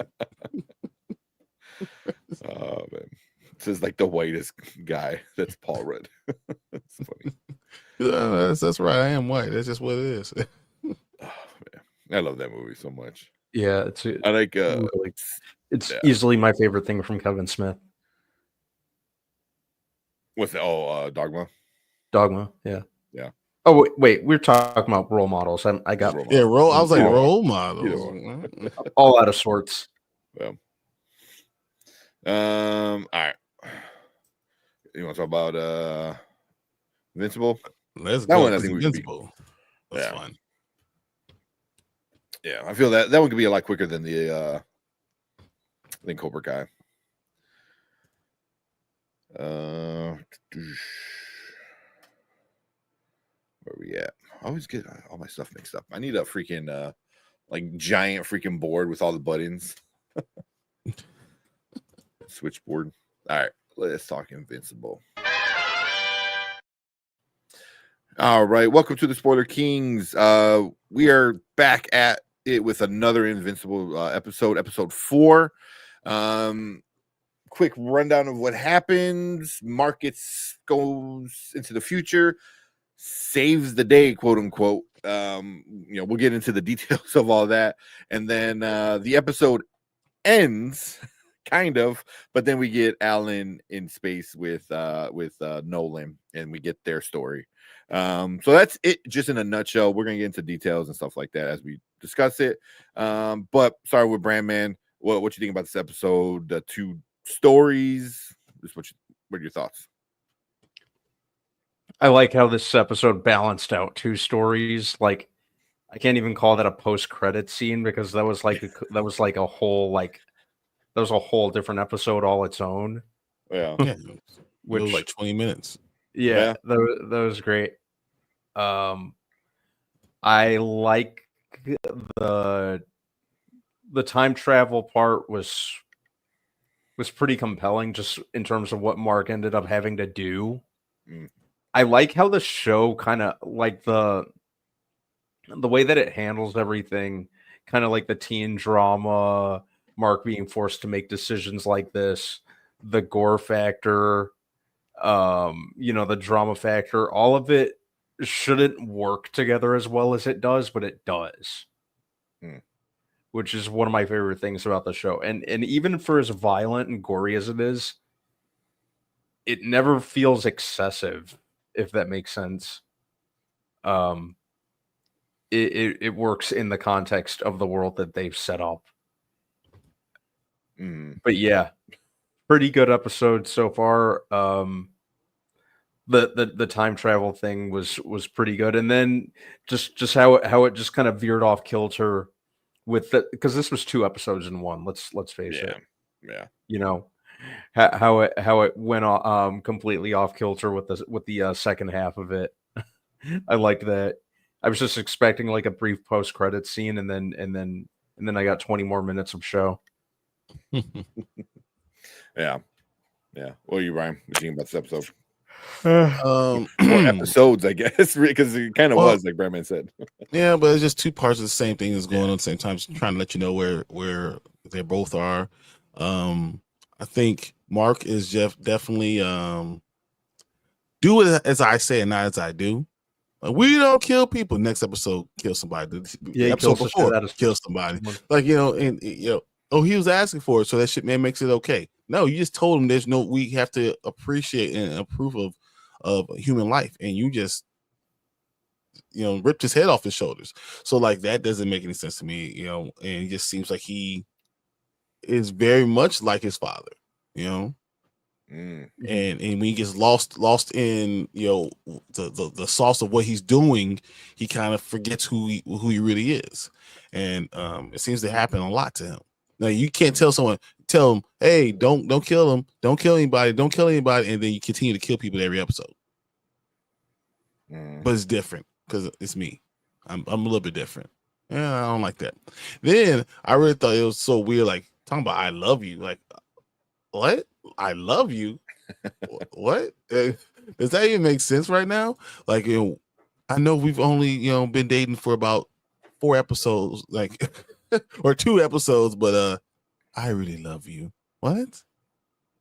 I mean, that makes sense, though. I mean, they've known each other for years at this point, like years, and we're super close. Romantic is different. Like, no matter if you're friends, whatever, but to be romantic and say I love you that fast, I think it's way too fast. You don't know them on that romantic level.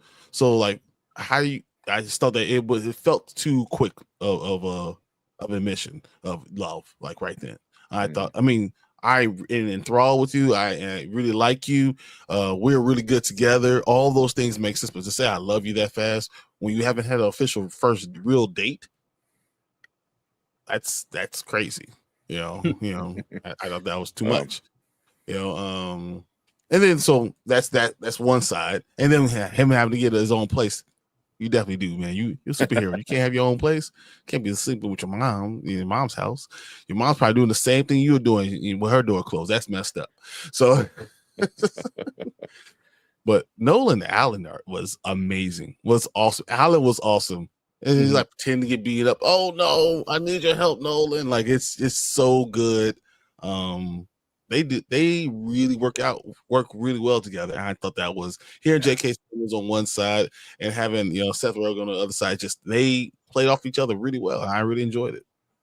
Yeah, I really didn't think how, because whenever like now that because for me I watched season 1 and you hear Alan as Seth Rogen and it always felt weird, but now when I read the comics I heard that voice. It fits the character too much, and it's just like I feel like it shouldn't though, because it's Seth Rogen. It's Seth Rogen. He has one voice. It's his voice. That's it. So I mean, I guess J.K. Simmons does too, but he has that that commanding voice where it could mold into different things. Like I hear JJ, in Spider-Man, but I also hear Omni-Man. So. Yeah, he does a good job. They both do a good job with it. Okay. Anything else? No, it was just a fun overall episode. I'm enjoying the journey that we're going on. So yeah, I'm especially enjoying this season so far. Yeah, especially after coming off of a pretty lackluster season 2.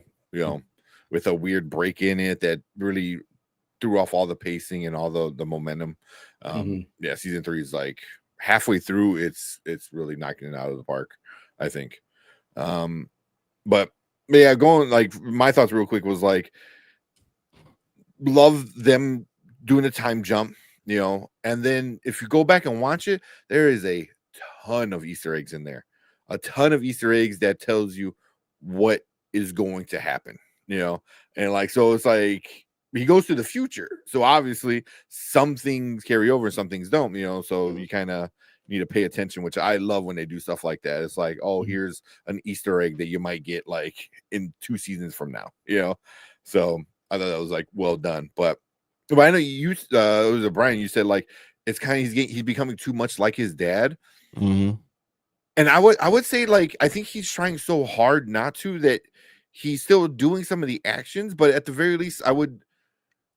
That getting both of their stories in this episode of like he was kind of forced to kill Immortal, this King Immortal, but he felt bad about it and questioned and even told Eve is like, am I a good guy, am I evil? He's human. Yeah, he's human, but that's not what he told. He said like, look, we don't kill people. Period. There's no questioning. There's no if or ands or buts. But every episode, he seems to have an excuse of why he had to kill someone. Yeah. Just saying. That's if you have a flat rule and you find a way to break that rule every single episode, maybe it's not a rule. But I mean, remember, like we're also getting a lot of go back to Cecil's, story. Of like, hey, we don't work with criminals. And then he becomes a criminal, and gets put in jail and is forced to work with a prison of them. Literally everyone he's around is a criminal, and it changes worldview, and he became a different person because of it.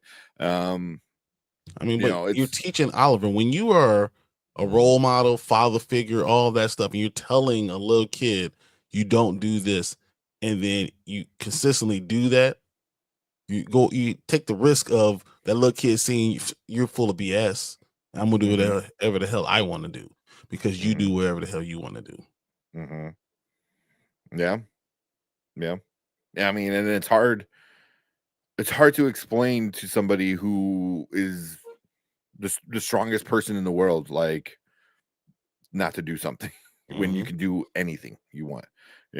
And I mean that's why I like this season. I think we really get into, and even Kirkman after last week's episode, Kirkman is the guy who created Invincible, talked about his new suit. It's all black and blue, and obviously it's meant to showcase all the darkness that is in Mark's life right now. And Mark is dealing with all these like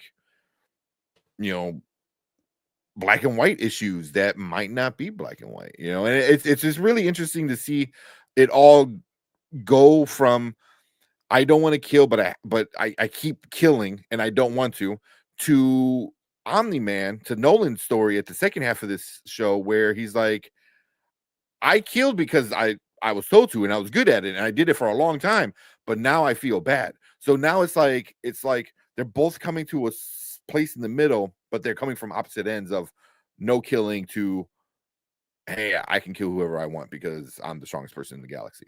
And what does that do them for kinda- Oliver though? Yeah, that's the question, because we even saw it last week. It was like he sees Omni-Man as the savior of his planet. His father, like his role model, his everything. But then Mark, same thing. He saw him as this role model, and then they found out the truth, and he wasn't a good guy. But it's still the same person. So they see the same person in two different lights. And I think that's Oliver is. I couldn't wait until we got to the Oliver character because he's such a great character. He's such an interesting character. And there's still a lot to explore with him. So yeah, it's just this show. That's why now we're getting to the meat and potatoes of it's not really about being superpowers and comic book, good guys versus bad guys. It's all about morality, and where do you draw your line in the sand, and is it always going to be right where you draw it? Is it going to be moving always? It's really interesting, man. It's so even the idea of Cecil. So Yeah. he looks like he's the bad guy, right? But if you're in that situation, would you do anything different than Cecil's doing? Yeah. So and then why does Mark not wear earplugs? I wonder if it would matter. Honestly, well, the vibration. I mean, you could do something that you could do the vibration. You should kind of take the vibration out of you, so you don't have to listen to it. Mm-hmm. It's debilitating. But if you can figure out to disperse the vibrations away, you can continue to function. Stop going into the Pentagon without earplugs in, the right ones. It just doesn't make any sense. You're not thinking these things out. Yeah, Mark is too hasty at times. Mm-hmm. And that's Remember, he's only like 18. He's like what, maybe 20 at most. I was like, going to say 19, 18, 19. Yeah, he's right there. I mean, he's still a kid, himself. He's old enough for common sense. Yeah, but also, when no one can stop you, what are you gonna do? It's when you're at that age, you do think you're invincible, and then you add in the power of being invincible. It's like, it just shows he has a lot of growing still to do. But and even like going to Cecil with breaking in, like you're telling me you're just gonna go over there and like, hey, I just want to talk, like, no, it's going in there and just bashing heads, so yeah, this everything's really going well so far. At least story wise, it's not going well for Mark, I'll tell you that much. Yeah, he usually gets blow up still. I mean, he's still losing. I in episode 3, was it? Maybe 2, when he loses against Seismic or whatever that guy's name is. I thought that was kind of like we were just told like he's this much stronger now and faster, and then somehow he automatically loses. Like how? Yeah. I think he's cocky, but I always saw it as him as Goku.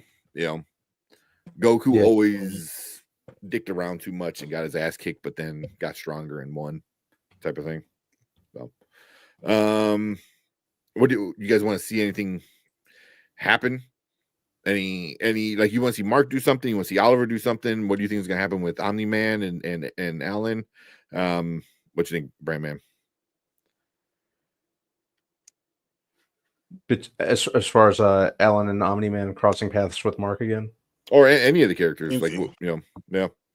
Or do you want to see something happen with certain of the characters? after that, I want to see Alan and Nolan just do more stuff together for sure. Buddy cop. Like buddy cop. Yeah.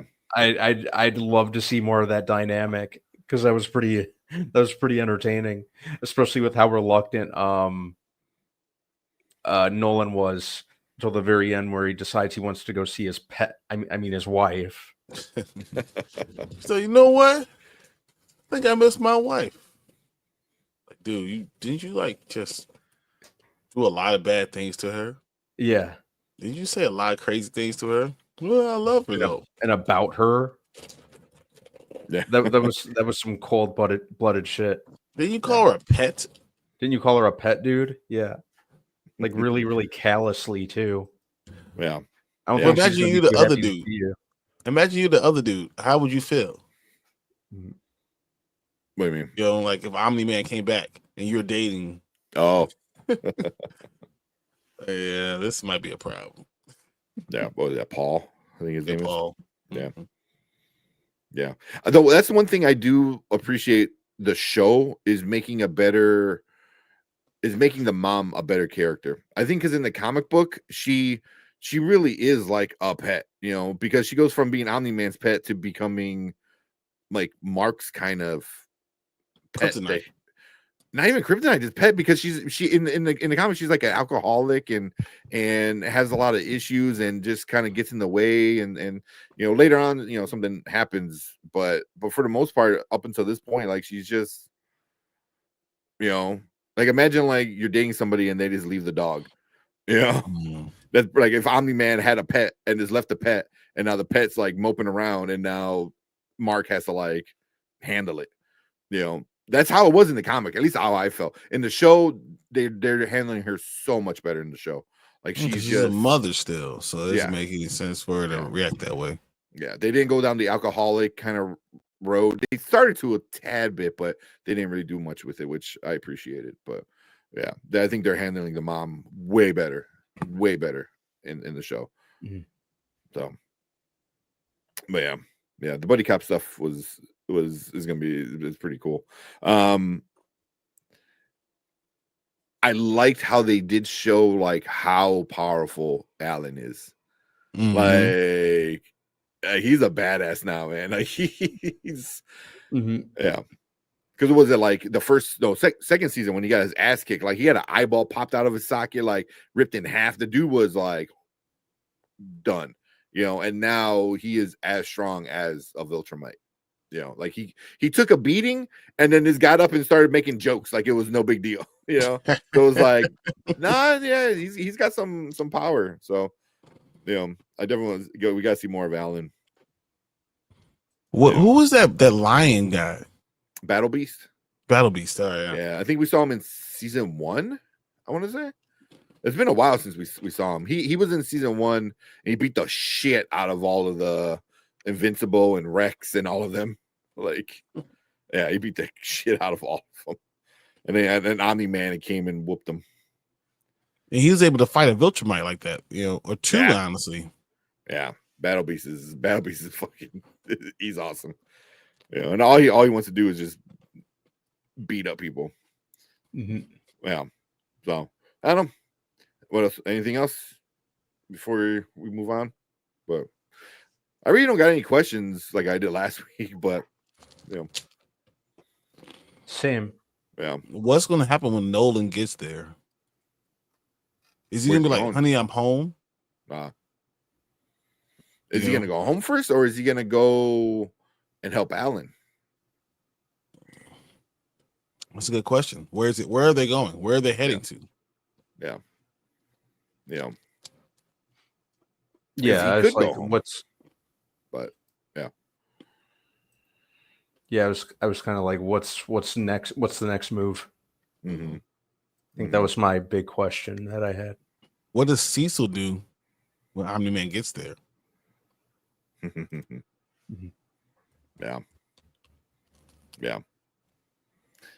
Omni-Man, I don't want to give too much away. He like his entire story is a really interesting, good story. Honestly, most of the characters, all the main characters that we know of, even some of the side characters, like they do well in the comic. They do well of exploring and making all these characters really interesting. Which is a fun thing to do. So, do you see, Nolan and Cecil working together again? What'd you say, Brandon? I don't want to say anything because I could see it happening out of necessity. As someone who hasn't read the graphic novels just yet, I could see it happening out of necessity. Like if a common thread arises. That's how it goes in stories like this from time to time. So, yep, I could. Yeah, I think that Nolan has nowhere to go. When it comes to Earth, he's going to be rejected, by his wife. His son's going to be like, "Dad, you probably should go." He has nowhere to go, so Cecil's going to provide him with a space to go, and then they build their relationship more from there. Yeah, but Cecil's never, like Brandman said, Cecil's not the kind of person to turn down help. But he also, after what Omni-Man did the first time, like he knows he needs to always be ready for anything, which is hence why he did what he did to Mark, earlier this season. Well, but yeah. I know I was telling you guys, I think there's gonna be 2 major events this season. And if that happens, I think it's going to be a really interesting end of the season.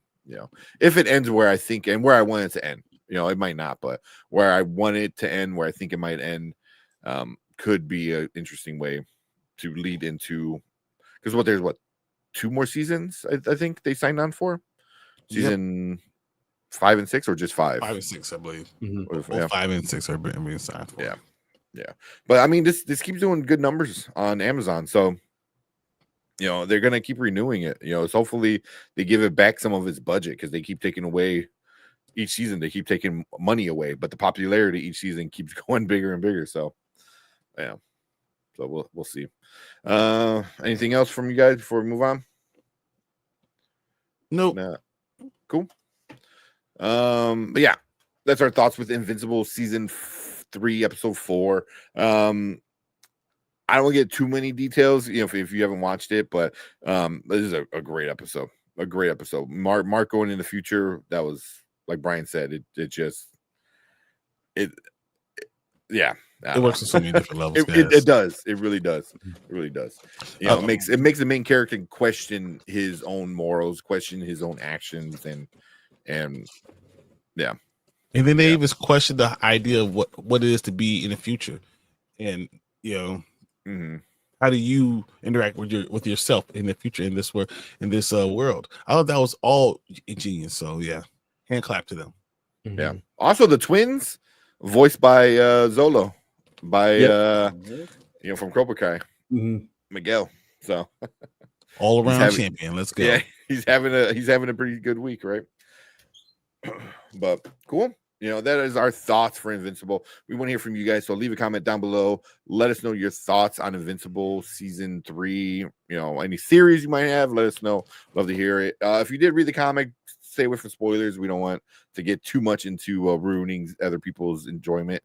But we appreciate everyone coming in, hanging out with us in the live chat. Make sure you guys stick around, because we're going to get into your comments right now.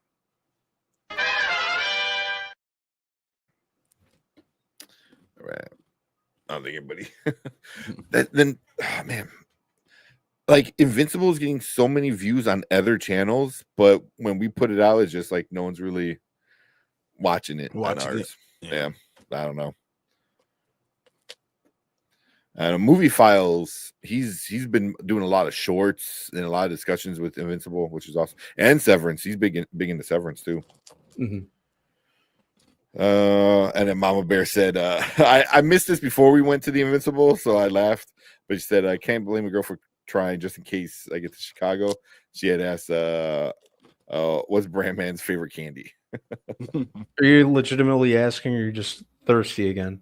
I'm like, ooh, piece of candy. Both. Ooh, piece of candy. Ooh, piece of candy. Little Right bit column into her A, little vein. bit column B. Right into her van. I'm like, oh well, yeah. I'll never tell. The break. One day he would just come out with a Charleston chew or some And arms like Jack's.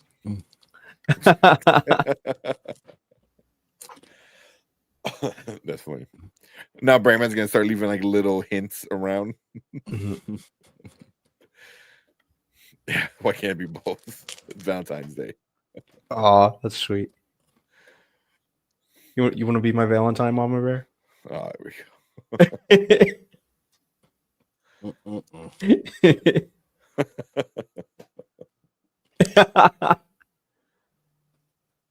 Oh man. All right. What time is it? All right. We'll finish off with Cobra Kai and then we'll call it a night. Sounds good to me. So, of course. All right. Let's talk Cobra Kai and try not to cry a little bit. Oh, I didn't make a background. That's all right.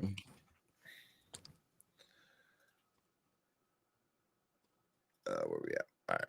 I almost don't not even talk about it because I want people to enjoy seeing the ending, get into it, and maybe we could talk about it later. Honestly, Bro, I woke up today and there was like 10 people in my feed who are all like Cobra Kai. I was like, it is 7:00 in the morning.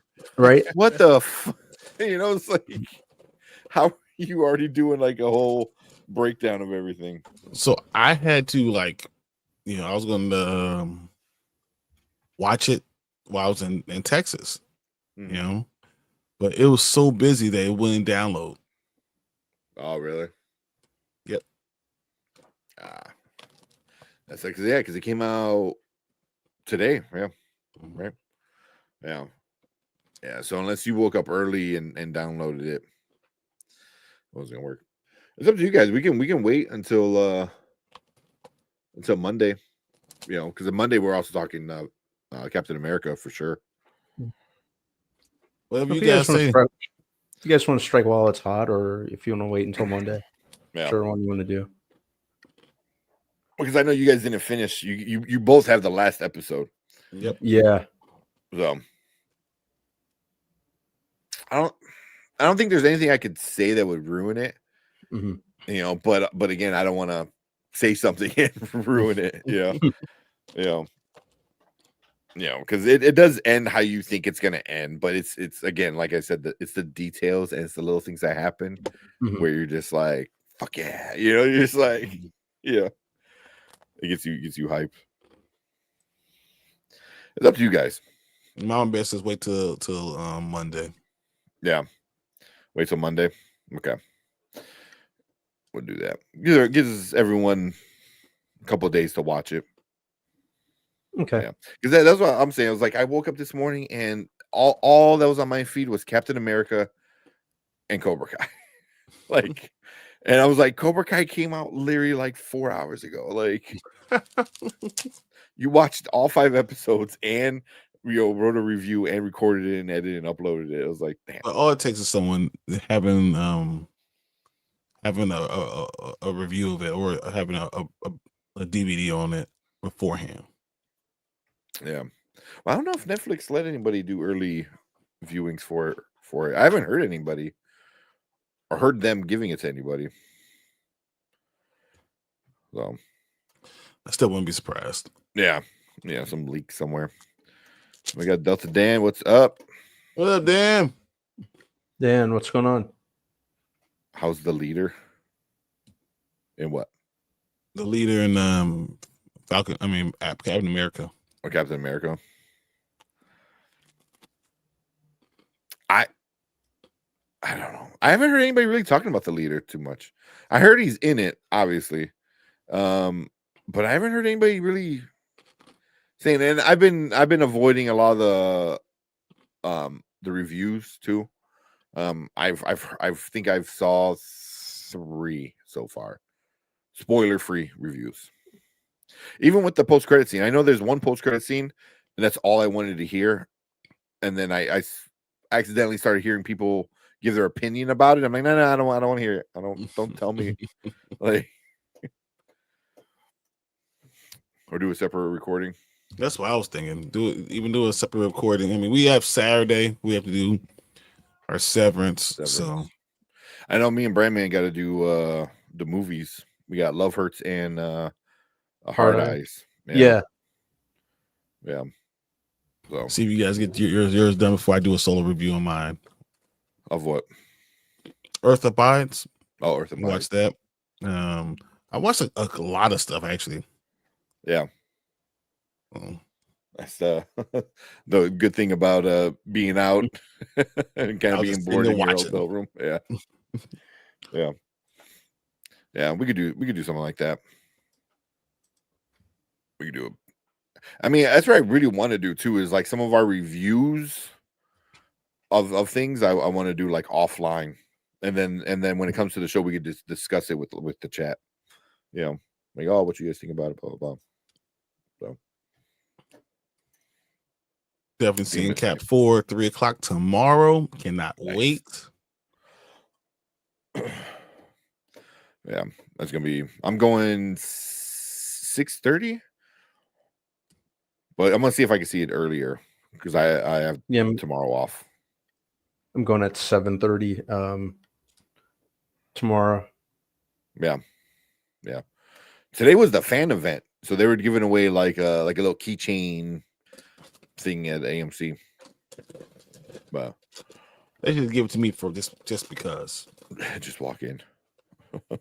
I wish I got more perks as a shareholder than just like a slushie. Like that's all I got. Like, thanks. It's like you're a Green Bay Packer fan, huh? You get a piece of paper to say you're an owner, and now you think you got something. Yeah. Oh man, but yeah, come back on Monday and let us know what you think, Delta Dan. Here's the question is: will Brandon wear his Captain America shirt to the movie? There you go. You gonna wear your stretchy shirt? No, too cold. Too cold. Way too cold. But that's exactly what you should dress up as for Comic-Con. C2E2, you should be Sam Wilson. 100%. Captain America. That's actually not a bad idea. 100%, and that would be a great one. I could do that. That would be good. Yeah, I'd do that. I'm sure they sell the pack, or where like it looks like a book bag or something, where it's just like, you know, his little pack of wings that he has. Well, I think it's a great idea for you. Yeah, I'll look into finding that for C2E2. You could be Sam Wilson, Captain America. Tank could be Captain America, and I could be Isaiah Bradley. There you go. It's all Captain Americas. I'd be all for it. I like it. So yeah. Ty said my least favorite MCU film since Endgame is Deadpool and Wolverine. Yeah, I know you say you didn't like. Yeah, you Deadpool don't like Wolverine. that one. Yeah, I know. Yeah, which I can't blame you, because it's not really. So for me, it's not really an MCU film, because he's only in the MCU actual universe for what, 5 minutes, if that. About 5 minutes. Yeah. Just an interview and then leave it. Yeah, the interview that I left. That was it. Yeah, and the rest of the time he's in the Void, you know, or somebody else's universe. So yeah, I get how people would dislike it. Yeah. It's definitely not for everyone. Heck, I like the movie. There's things about it that annoy me. Yeah. I enjoyed it. I watched it multiple times now. I've enjoyed it. I can watch the first two like over and over. Deadpool and Wolverine, I have to kind of space it out. Yeah. Because I mean, all it is just what 2 hours of funny, semi-serious moment, funny, and then a bunch of cameos thrown in there and stuff, which it's not a horrible thing. I don't mind cameos, but this was definitely just a cameo fest of a movie. Oh yeah, it was 100% fan service for sure. Yeah. Yeah, I like the movie. Yeah. Might be my least favorite of the three. That's interesting. That's for all three Deadpools. I still enjoy it. I just can't watch it. Like I'll it burns I thought me Deadpool out 2 was less. I thought the Deadpool 2 is my least favorite. Which I understand as well, because it's a lot of people's least favorite. I liked it. Least favorite doesn't mean like a bad movie. It's just your least favorite of the three. Yeah. In terms of favorite to least favorite, I'd probably rank the movies in the order that they're already in: 1, 2, and 3. Yeah, I see that. What it kind of put me off more, especially everything going on with his wife, Blake Lively, and the other dude they were in that movie, that Justin, whatever his name is, and then Baldoni. Finding out that Nice Pool is just literally making fun of him. Yeah, I thought was a little bit in bad taste. I'm completely out of the loop on the whole on the whole Blake Lively thing. I'm like so behind on what exactly is going on. It's so much, man. It's so much. Like, unless you want to waste the whole afternoon, don't bother. Yeah. It eventually in the next couple years it might start to kind of play itself out, and you find out who's the bad guy, who's the good guy. But right now it's just like it's a 1-up kind of match. It didn't bother me none. Yeah, it's too much going on. Yeah, I just don't care. Yeah. See, Ty said my favorite film is Eternals and Doctor Strange 2. Eternals. And that's your favorite? One of your favorite MCUs is the Eternals? Some people like the artsy stuff, people like the artsy stuff. Yeah, you like that Chloe Zhao. I think Chloe Zhao is doing the pilot episode for the new Buffy. Yeah. So I heard that too. I think she's gonna have like a heavy hand in the show as a whole. Yeah. That'd be cool. Okay. I would say I like that idea. Oh, of like recording stuff, like doing actual. No, Brand Man being Captain America, or Brand Man like maybe. Okay, yeah, that makes more sense. I say I got my AMC 2. I got a keychain for Deadpool and Wolverine and a Venom cable tie for Last Dance. No popcorn bucket at my AMC. Damn. Who is it? Kenny Sparks, I think, put a picture up in the Discord of him with the shield. It's a pretty decent sized shield. Like, and he said it wasn't flimsy either. It was, like pretty hefty. So, but yeah, I'll tap it on Monday. Yeah. Deadpool says Wolverine, welcome to the MCU. Yeah. It's kind of MCU adjacent, right? I mean, yeah. You're almost there, but you're not quite there. She said Brian is what I meant. Yeah. Yeah. Well, cool. Yeah. Yeah, we get off early because I could go and watch Trojan's Horse because I am ready. Trojan Horse? What's that? Trojan's Horse? It's Severance. Oh shit! Yeah, that's right. Yeah, I gotta watch that. Yeah. So Saturday we're talking Severance. So if you're not watching Severance, go watch it. Go watch season 1. You're gonna binge it. get started on season 2. It is one of the best things on TV. It's so effing good. It's so good that we have a whole show dedicated just to talk just for it. Episode. Yeah. So yeah, definitely check that out, because Saturday we're talking Severance. Monday we'll come in, talk Captain America. We'll talk Cobra Kai. Let everyone get a chance to go check it out, watch the episodes, and then we'll break down the end of Cobra Kai. That's it. 6 seasons. At least they know how to do it. It's not Stranger Things, which is going to come out, in 2 parts, October, November. F you. 12 years later. Did all of Cobra Kai come in between, like, exactly between season 4 and 5 of Stranger Things? All of Cobra Kai came out. You'd be 100% right. Or if you say 3 and 5. 3 and 5, that's like 7 years. That's it. Oh, Jesus. That's sad. But cool. You got anything else, Brand Man? No.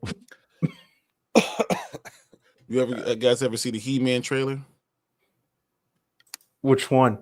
Yeah. I don't like it. There's no trailer for the new one. I thought, didn't I see a special look or something like that? Or something like that for He-Man? All I saw was like the screenshot of the casting, and then the actors who's playing He-Man, Tila, and one of the other characters. Like, it's only those 3. I thought there was more than that. Is that? Am I? There you go. No, I'm talking about the picture of the 3 of the actor playing He-Man and the actor playing Tila, and then one of the other actors who just got cast in the gym together. Oh yeah. Yes, that's exactly what it was. Yeah. I am fine with this cast. Yeah. Jared Leto as Skeletor is going to be interesting. It's going to be interesting. I'm fine with it. I don't hate it as much as I hate Jared Leto. I don't hate it. I'm fine with him as Skeletor. I think he, he's good. I think he understands what he needs to do. Yeah. I know there were a couple people kind of mad about Idris Elba playing Man-at-Arms, but it's Idris Elba. I will never complain about him ever. Will you be pissed off if he doesn't change his voice? He's Skeletor. It doesn't sound like him. Oh, if Jared Leto? Yeah. Jared Leto. Oh, he will. He'll change his voice. You don't think he'll just try to be himself? Sure don't. I sure hope you're right. I sure hope you're right. I think he's going to go for... I'll get you, He-Man. I think he's going to go for at least like a high-pitched or at least like a nasally voice. Alison Brie is Evil Lynn. I'm totally on board with that. The actor playing He-Man, I'm not too familiar with him, but the dude's been like bulking up a lot. Camila Mendes, I'm fine with. I'm not too sure about the actors playing Skeletor's minions, but I'm fine with those. James Purefoy is King Randor. I'm all for that. That dude's an awesome actor. Mm-hmm. And then Charlotte Riley, Tom Hardy's wife in real life, by the way. As He-Man's mother, her name is escaping me. Queen Marlena, yeah. Marlena, yeah. I'm fine with that. The only thing that I've really seen her in that I know her for is Edge of Tomorrow. She was the one soldier with like the exaggerated southern accent, the real haggard looking one. Oh, I don't remember that. Yeah, she only had like a couple lines in the movie. We were just talking about Deadpool. Vanessa from Deadpool was playing the sorceress. Yeah. Which is I didn't see it, but I like that. Mm-hmm. Like I like that. I like her as an actress. I think she's a pretty good actress. She certainly got the facial features for it. Yeah. She's got the bone structure for the role. 100%. Mm-hmm. It is. This is a sick cast, man. Yeah, and I like the director. It's Travis Knight, who did Kubo in the Two Strings and the only like one of the few live action Transformers movies that didn't give me a headache. Yeah. What else did he do? So I'm good with it. I'm not expecting high art from a He-Man movie in Masters of the Universe. I just want to be entertained. If they do that, they've delivered. Curious to see what Eternia will look like. I think Eternia needs to feel like a character, like that combo of fantasy and technology. So I feel like it has to be better than Asgard. Whatever we got from Asgard, it needs to be Asgard meets Wakanda. It won't feel as much of a character as Wakanda. I already expect that because they did a great job with Wakanda itself. But as far as the combo, Asgard wasn't terrible either. Asgard, I think it's good. Asgard kind of felt like a backdrop at times more than a character. I think the closest they made it coming to feeling like a character, even though the Dark World was like the one of the lower tier Thor movies, I think they did good with kind of giving it personality in that one. But you don't like what they did in what Taika did in not Love and Thunder, but the other one, Ragnarok. When Thor came in and you saw, Loki pretend to be, I thought that was a good, the play and all that stuff, and seeing them and seeing the people of Asgard and having to save them from Hela and all that stuff. I thought they did a really good job of understanding Asgard a little bit more. Kinda. Before they blew it up. I think a little more of it as a whole was showcased in Dark World, which is what I appreciated about it. That's just me though. But there were parts of Asgard in Ragnarok where you saw them trying to escape from her, saw them going into the mountains, saw Hela chasing them down. You saw more things, and then you saw even more of the palace. Things being painted over, tiled over. Like you saw a lot of things. Understanding, that you still have propaganda in there. I thought that I understood a little bit more about all Asgard overall. Yeah, it felt like to me in Dark World you got to see more of Asgard as a whole. Like the common folk, different places, different landscapes of it, different locales. It just kind of felt more in depth for me personally, and in Ragnarok, and that's nothing to take away from Ragnarok, but I don't know, Ragnarok, it kind of felt more like a backdrop rather than a character. So here, this is what a leak, one of the leakers said what's Master of the Universe is going to be about. All right. Yeah, so I read that. Yeah. Did you? Yeah. I've heard this for a while, and I think it's stupid. And I don't think it's true, but it would suck. But it said in this upcoming film, Prince Adam isn't the powerful warrior from Eternia we all know. Instead, he's an ordinary guy stuck in the dull office job in the real world. The grand tales of He-Man and his battle against Skeletor. It says, I don't know. In this version, they're childhood stories Adam grew up hearing. So they're gonna make him Peter from Office Space. Yeah. Or that's how he's gonna start out. That's what this plot leak is. That supposedly that's what they go with. If this is what it is, I'm good. Like, you wasted all this cast for what? Yeah, like what? Why not? Why not just you're kind of fixing what isn't broke. Just make him Prince Adam of Eternia and just have him live on Eternia. Yeah. Why add all that fluff? What could that possibly contribute? Yeah. Yeah, so you read it from Variety, right? It says Master of the Universe introduced 10-year-old Prince Adam crashed on the Earth and in a spaceship and was separated from his magical power sword. The only link between him and his home of Eternia. After tracking down almost 2 decades later, Prince Adam is whisked back across space to defend his home planet against the evil forces of Skeletor. But to defeat such a powerful villain, Prince Adam must first need to uncover the mysteries of his past and become He-Man, the most powerful man in the universe.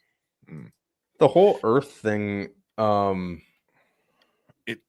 bother with Earth. Stop with the Earth shit. Yeah, why is it? Didn't we learn our lesson with the Dolph Lundgren movie back in the late 80s? Yeah. And I think they notoriously did that just to save on budget. At this point, it's kind of like, what for? Why? What's for all the trouble of having him end up on Earth? You could just have him be on Eternia. You could just have the entire movie take place on Eternia. Have him grow up there to deal with it on Eternia and not have to worry about it. Yeah, and there's different iterations of He-Man. So technically, it's not doing anything that other incarnations haven't. By which I mean, kind of like doing their own thing, but at the same time, Prince Adam was usually consistently on Eternia. Yeah. I don't want to see Prince Adam in an office boring desk job. Yeah. And that all this is like stories. Yeah. Yeah. They're gonna make him, like I said, I'm getting like Peter from Office Space vibes. Yeah. Yeah. And then if he's a 10-year-old that crashes, like they're trying to do like the Superman thing, but opposite, where he doesn't have any power until he goes back to Eternia. It's just stick to what works. Like he's just a prince who's a good guy, gets the sword and fights fucking the bad guy. Like it's not a difficult thing, man. Sell the toys. That's all you gotta do. Like, I don't know. I'll get you, He-Man. Yeah, and just have him run off all stupid like. I feel like Jared Leto would crush that. Like, well, I wonder if Orko is going to be in this. Oh, that would be funny. And that'd be awesome, actually. And who would do the voice of him? Yeah. Either Jack Black or Paul Hauser or whatever. Like those are the two guys that do voices for everything now, right? Yeah, Paul Walter Hauser. Yeah. Yeah, watch they get Jack Black. But that's just come on. Yeah. It's too much. Although I think a good person, if I had my way, would probably be Bill Hader. I think he could do good with that. Yeah, I can see him being silly enough to do it. Yeah. But he's good with voices. Like, yeah, he's done a lot of voice acting. Yeah, I could see Bill Hader. Yeah, that's who I'd get if I had my way. I like that. But yeah, this is a solid cast. It's like they keep bringing more people in. I'm like, damn, is this gonna be a good movie? Because they keep bringing all these people in, or because at first I thought, my God, this is gonna be like a cheap Amazon kind of not great kind of thing with one or two like good actors. I mean, once I heard Idris Elba's name evolved, I was like, hold on, what? It's a Netflix movie, right? I mean, that's just I know. I think Amazon. Amazon MGM. Amazon MGM. I think they did say it's going to be in theaters. Yeah. So, but yeah, I want to see. I do want to see it, but I want to see it be good. I don't want to see a reimagining. I don't want to see like, oh well, blah blah blah. Like, no, fucking give me. Oh, I'm looking at some. I found some set pictures. I guess they did start filming this movie. Oh, really? Yeah, and from the looks of it, it does kind of look like, some of this is going to take place on Earth. Because they show Adam in kind of civilian, kind of casual clothes, almost like he's working an office job. Or at least dressed like it with the power sword.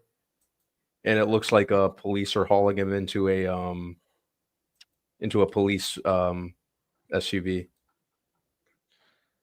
Yeah, that everything you said just sounds bad. He's in regular clothes, this power sword going into a police. It's like what? Yeah. Oh man, what's everything that no one wanted? Props to this dude though. He got huge for the role. I did hear that. I heard I don't know what else he's been in. Like he's like a relatively newer dude, all right? Mm-hmm. So Yeah, Yeah. why does Prince Adam need to be on Earth? That doesn't need to happen.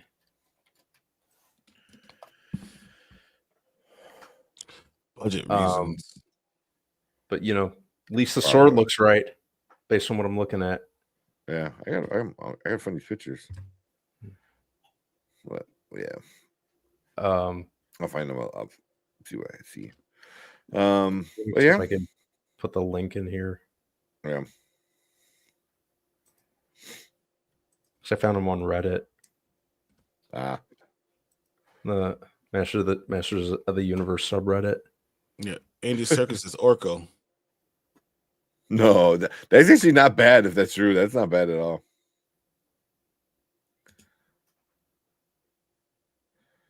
Talk about a dude with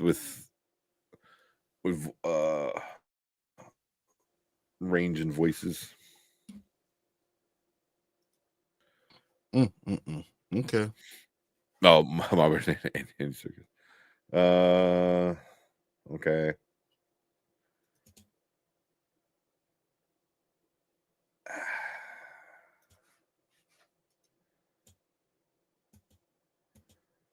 I mean, they gave him the pink, which is kind of cool, which is funny. The pink is funny. The pink Try to make polo. it You know, not look because- so big though. Also, it's a bigger shirt. Yeah. You can still tell he's like pretty big.